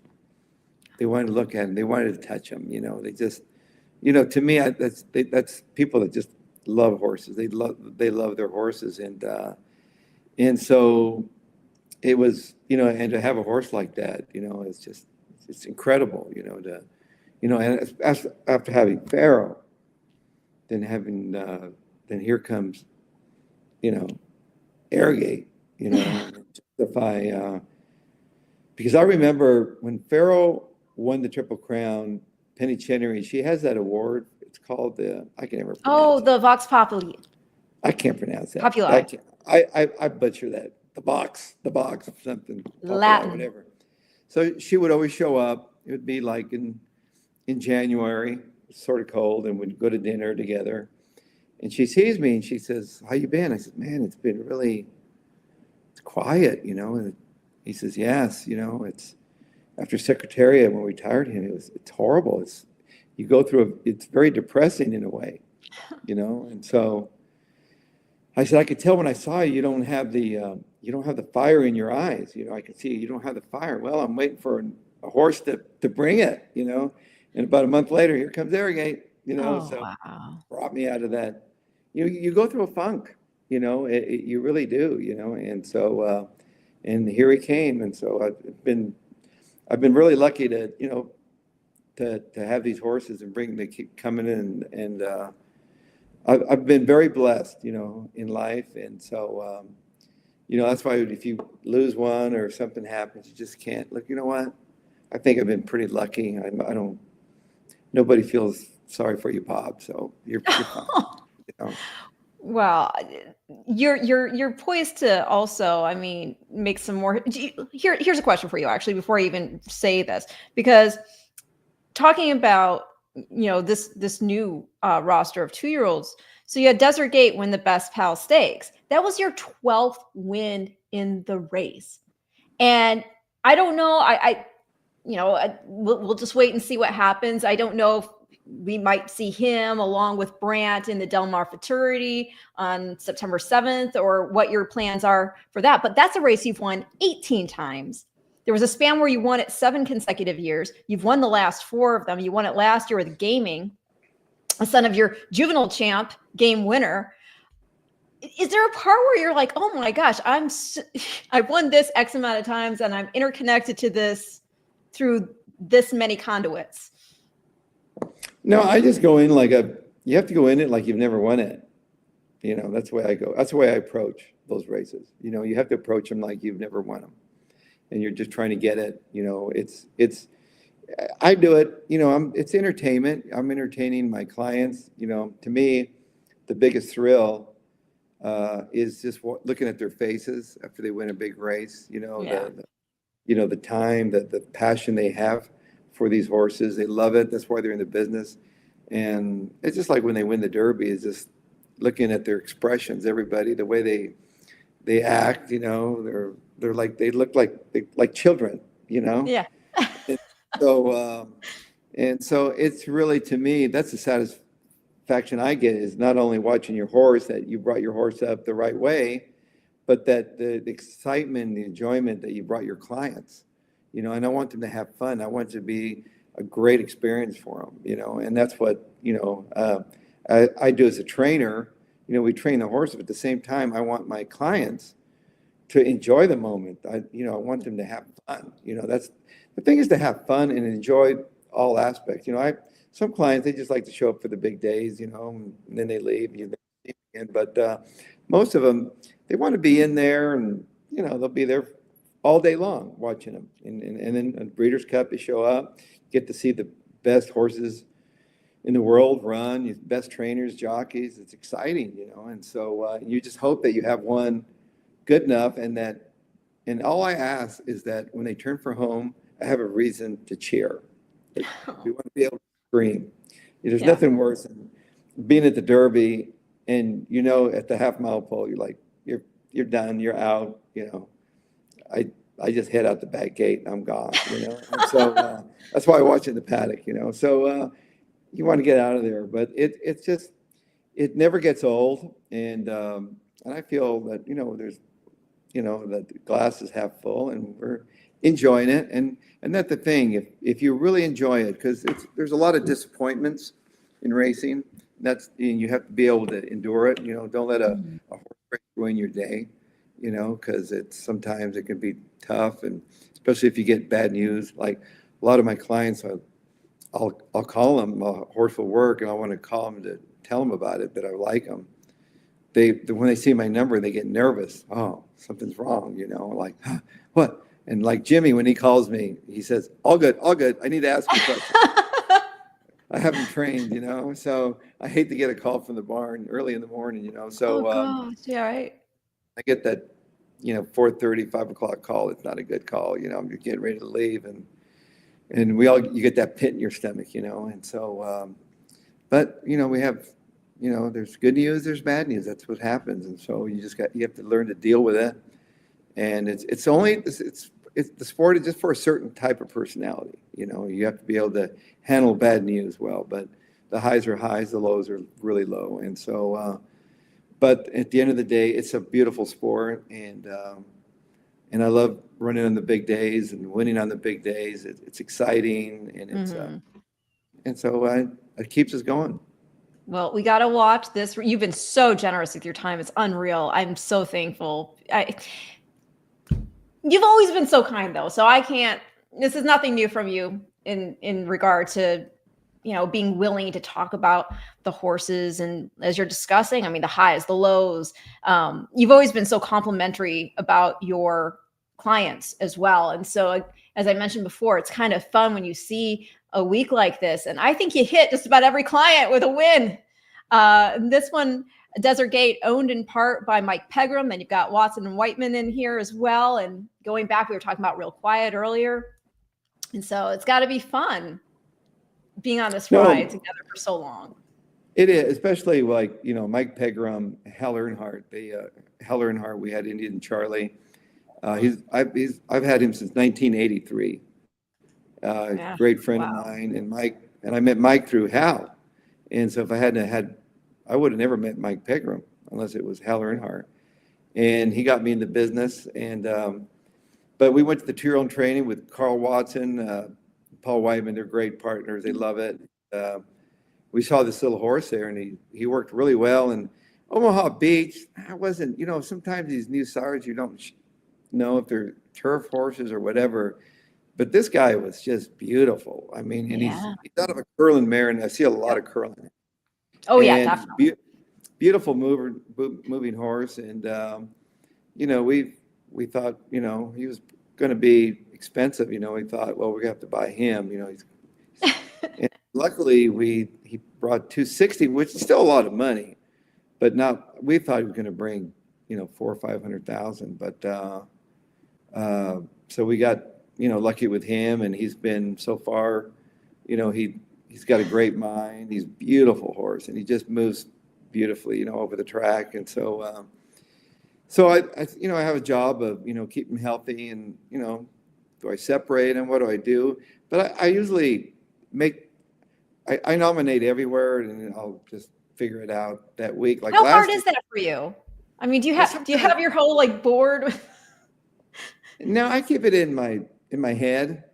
And so I really don't shut it off. I come home and still thinking about it. But like last year, I didn't want to ship them out because, especially when the Breeders' Cup's at Del Mar, shipping them, you don't know. We don't have Tex Sutton anymore. We have to FedEx is a tougher ship.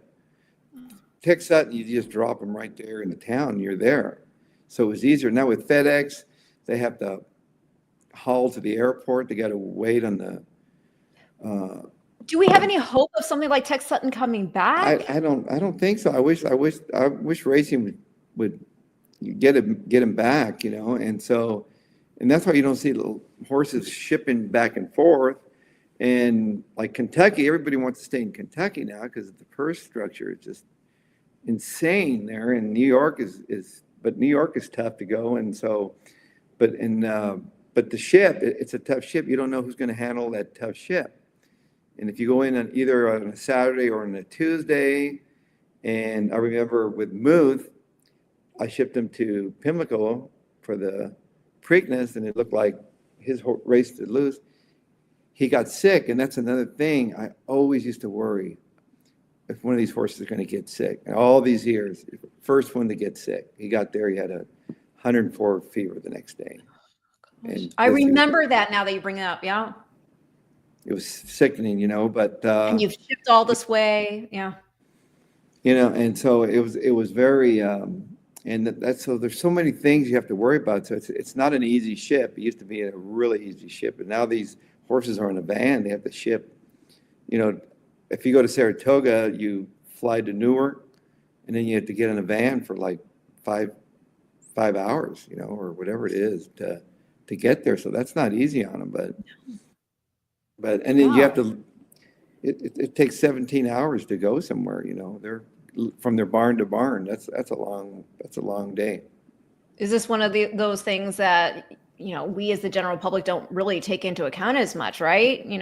These decisions that you have to be making. Is there anything else that you think that needs a little more focus that we don't necessarily take into consideration?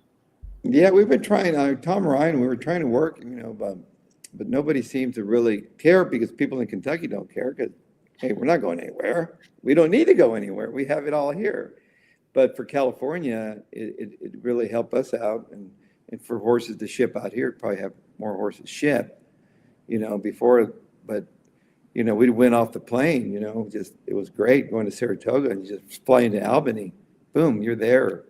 We'd fly in on Wednesday Ah, and run on Saturday. It was boom, we're in there and out, Horses run off the plane just run great within three days. You don't want to be there too long. yeah. And for the Derby this year, I usually shipped on Saturday, but we had to enter on Saturday. They changed it, so they had to be on the grounds by 11, and we wouldn't be there till 5, so they wouldn't give us any leeway. They wanted them there on the grounds by 11 a.m. So and you couldn't. I didn't want to ship on Thursday, So we had to ship on Thursday to get there. That was, I didn't want to work breeze there, and that's if you can go there without breezing, it's better. Really? Yeah. See, I wouldn't have. That's something that I wouldn't even thought of. Yeah, because I like you prep and you have them ready, and then you don't know if you're going to catch a wet track, True. track and all that. You don't know if they're going to like it, and I breezed Rodriguez. He went great, but then he popped a little quarter crack, So See, all these little things that we don't take into consideration. Now, I would be remiss. Again, you've been so generous with your time, so I would be remiss if I did not ask, how is our reigning 2-year-old juvenile champ, also of the Breeders' Cup Juvenile, Citizen Bull doing? I think I read somewhere that you might be looking at the Shared Belief. Yes, he's actually, we put him through. He's a horse that needed to lead, and he's built like a bull, beautiful horse. And I think he had distance limitation. I think he's a great miler, but we put him through a lot. So I freshened him up. He didn't run well. He disappointed me in Saratoga. He didn't. I think he lost. We were stretching him out, making him go a mile and a quarter. He lost his zip. A lot of horses will lose their zip when you're trying to get him to go a mile and a quarter. But he's got his zip. His zip is back.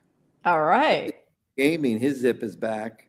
Okay. When you run a horse further than he really wants to go, they sort of go the other way on you. They'll lose their for some reason, Edge. So their edge, and they're back, and he's going to run. He looks fantastic now. He's back. He looks like the old Citizen Bull. Gaming, I'm looking for something for him.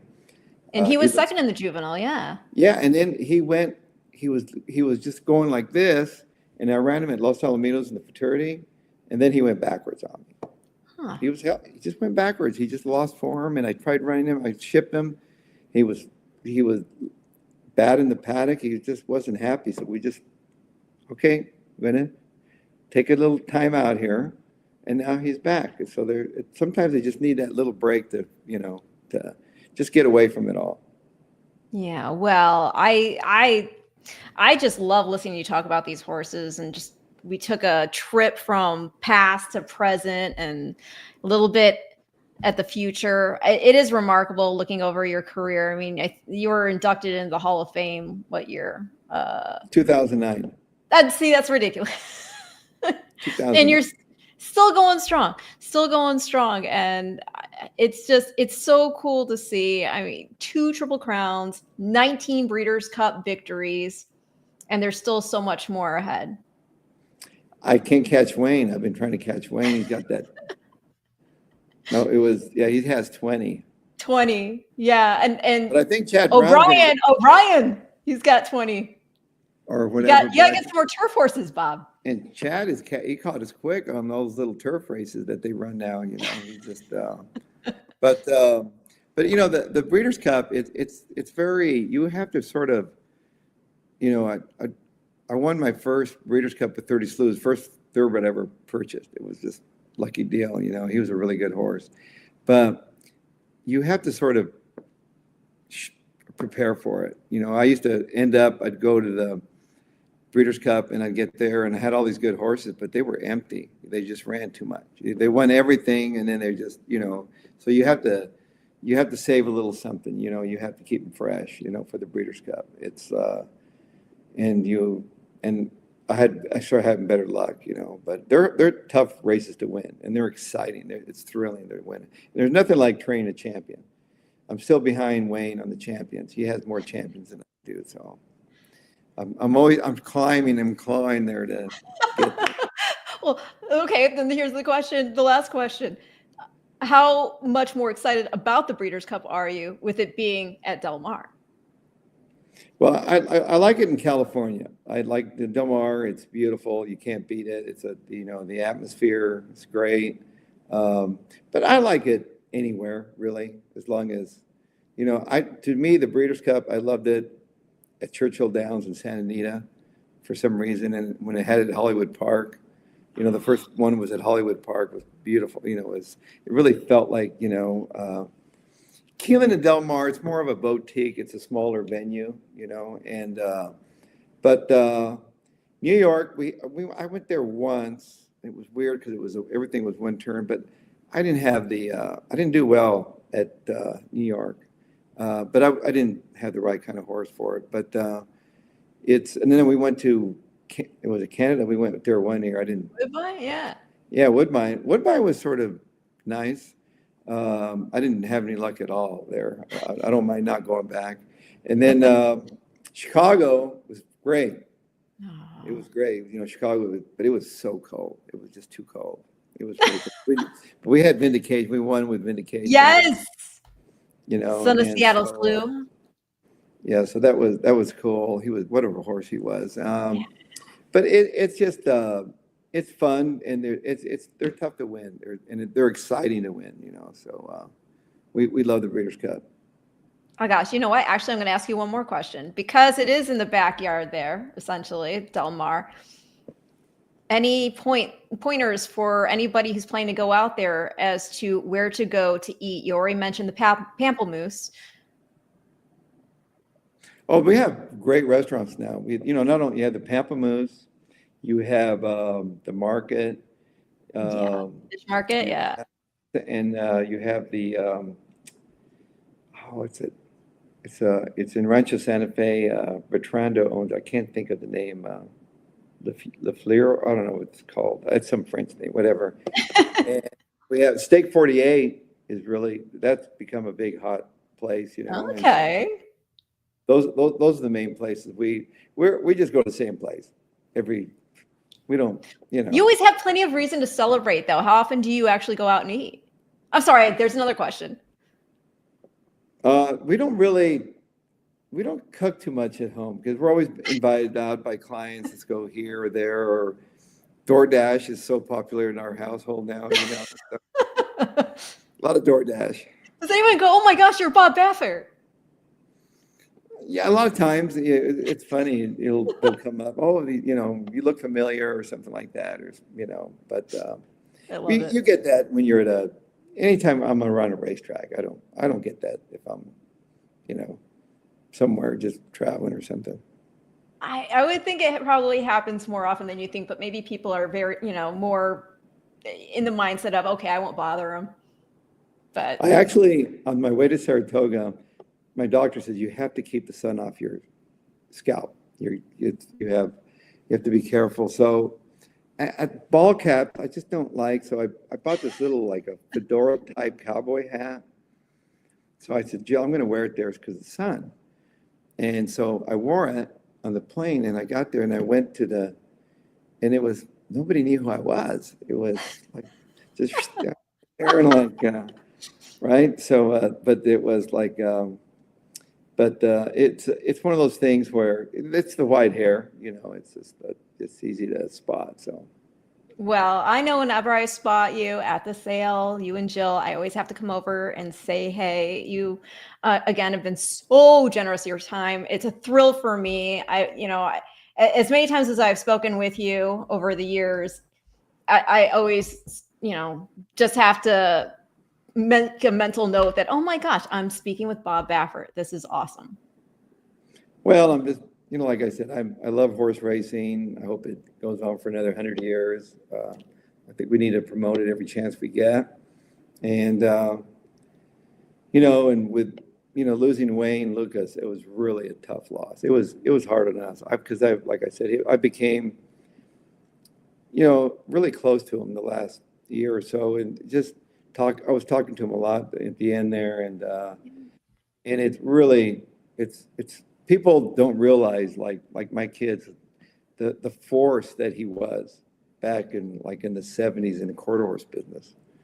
I mean, he was the guy, and he was the guy. We were so, and in the thoroughbred business, I was just, I was so jealous of him, because I wanted to be him. We all want to be Wayne Lukas, and so, but and to the very end, he was so stoic, and he always wanted to play at the top. He did not want to give in at all, and he just, he was convinced that every time he led one up there, he was going to have a chance to win, and that was Wayne, and that's what I loved about him. Oh gosh, see, I think a lot of people look at you that way too. I hope that's not too much pressure. I have no Wayne Lukas. I'm not even close to Wayne Lukas. He was the guy. Well, for a lot of us who watched you both, I mean, Wayne was the first, and then you came along, and I know that you've got that mantle, and you'll carry it forward. And I'm sure you've had plenty of people come up to you and tell you that you've been an inspiration to them. Well, there's a lot of nice fans out there that, I never say no to anybody, I just the way I am, because I know that day that I saw Cigar, the way I felt, that's how people feel. And if I felt that way, I want to give that back. Yeah, I know. That's the thing. You never know. Something to you that might be just a run of course in your day is like this really profound, indelible moment to somebody else. Yeah, I mean, just like I live in LA and I go to a restaurant and I saw Joe Walsh. I go, oh my God, there's Joe Walsh. And Jill said, don't leave him alone. He's eating. Don't go over there. You're like, she's bad. You see these people, like there's George Clooney. George Clooney came up after the Pharoah. Hey, great race from Kentucky. Really? I was like, it's like speechless, but it's, we see that, but it's, it's like, it's fun, when you see these people. It's a lot of fun. It's always fun seeing you guys, and I hope to see you soon. What are you going to be saying out anything? There's not a turf contingent there at the barn, so I'm guessing we won't see you at Kentucky Downs. You know what? I was looking at Kentucky Downs. Really? It's insane. It's insane. Those purses are insane. I mean, you might. Why not? I told Jill, maybe you're Philly. Maybe we should try her in the grass. I think you should. Unbelievable. It's just like it's. Man, you imagine if those things were on dirt. Oh my God! It would be crazy. But it's crazy. I mean, we think about it and like it's so tempting to go there. But. Well, if you come. No. Well, hopefully we'll see you for the September sale. You won't see Brant there. No. Oh, again, hopefully we'll see you at Keeneland for the September sale, and then for the meet. Maybe well, thanks for having me. Oh, thank you so much, Bob. This has been amazing. Everybody, this has been your Future Stars forecast on a 2-year-old Tuesday, talking about so much more than just the juveniles, though, with Hall of Famer Bob Baffert. I will catch you here again next Tuesday.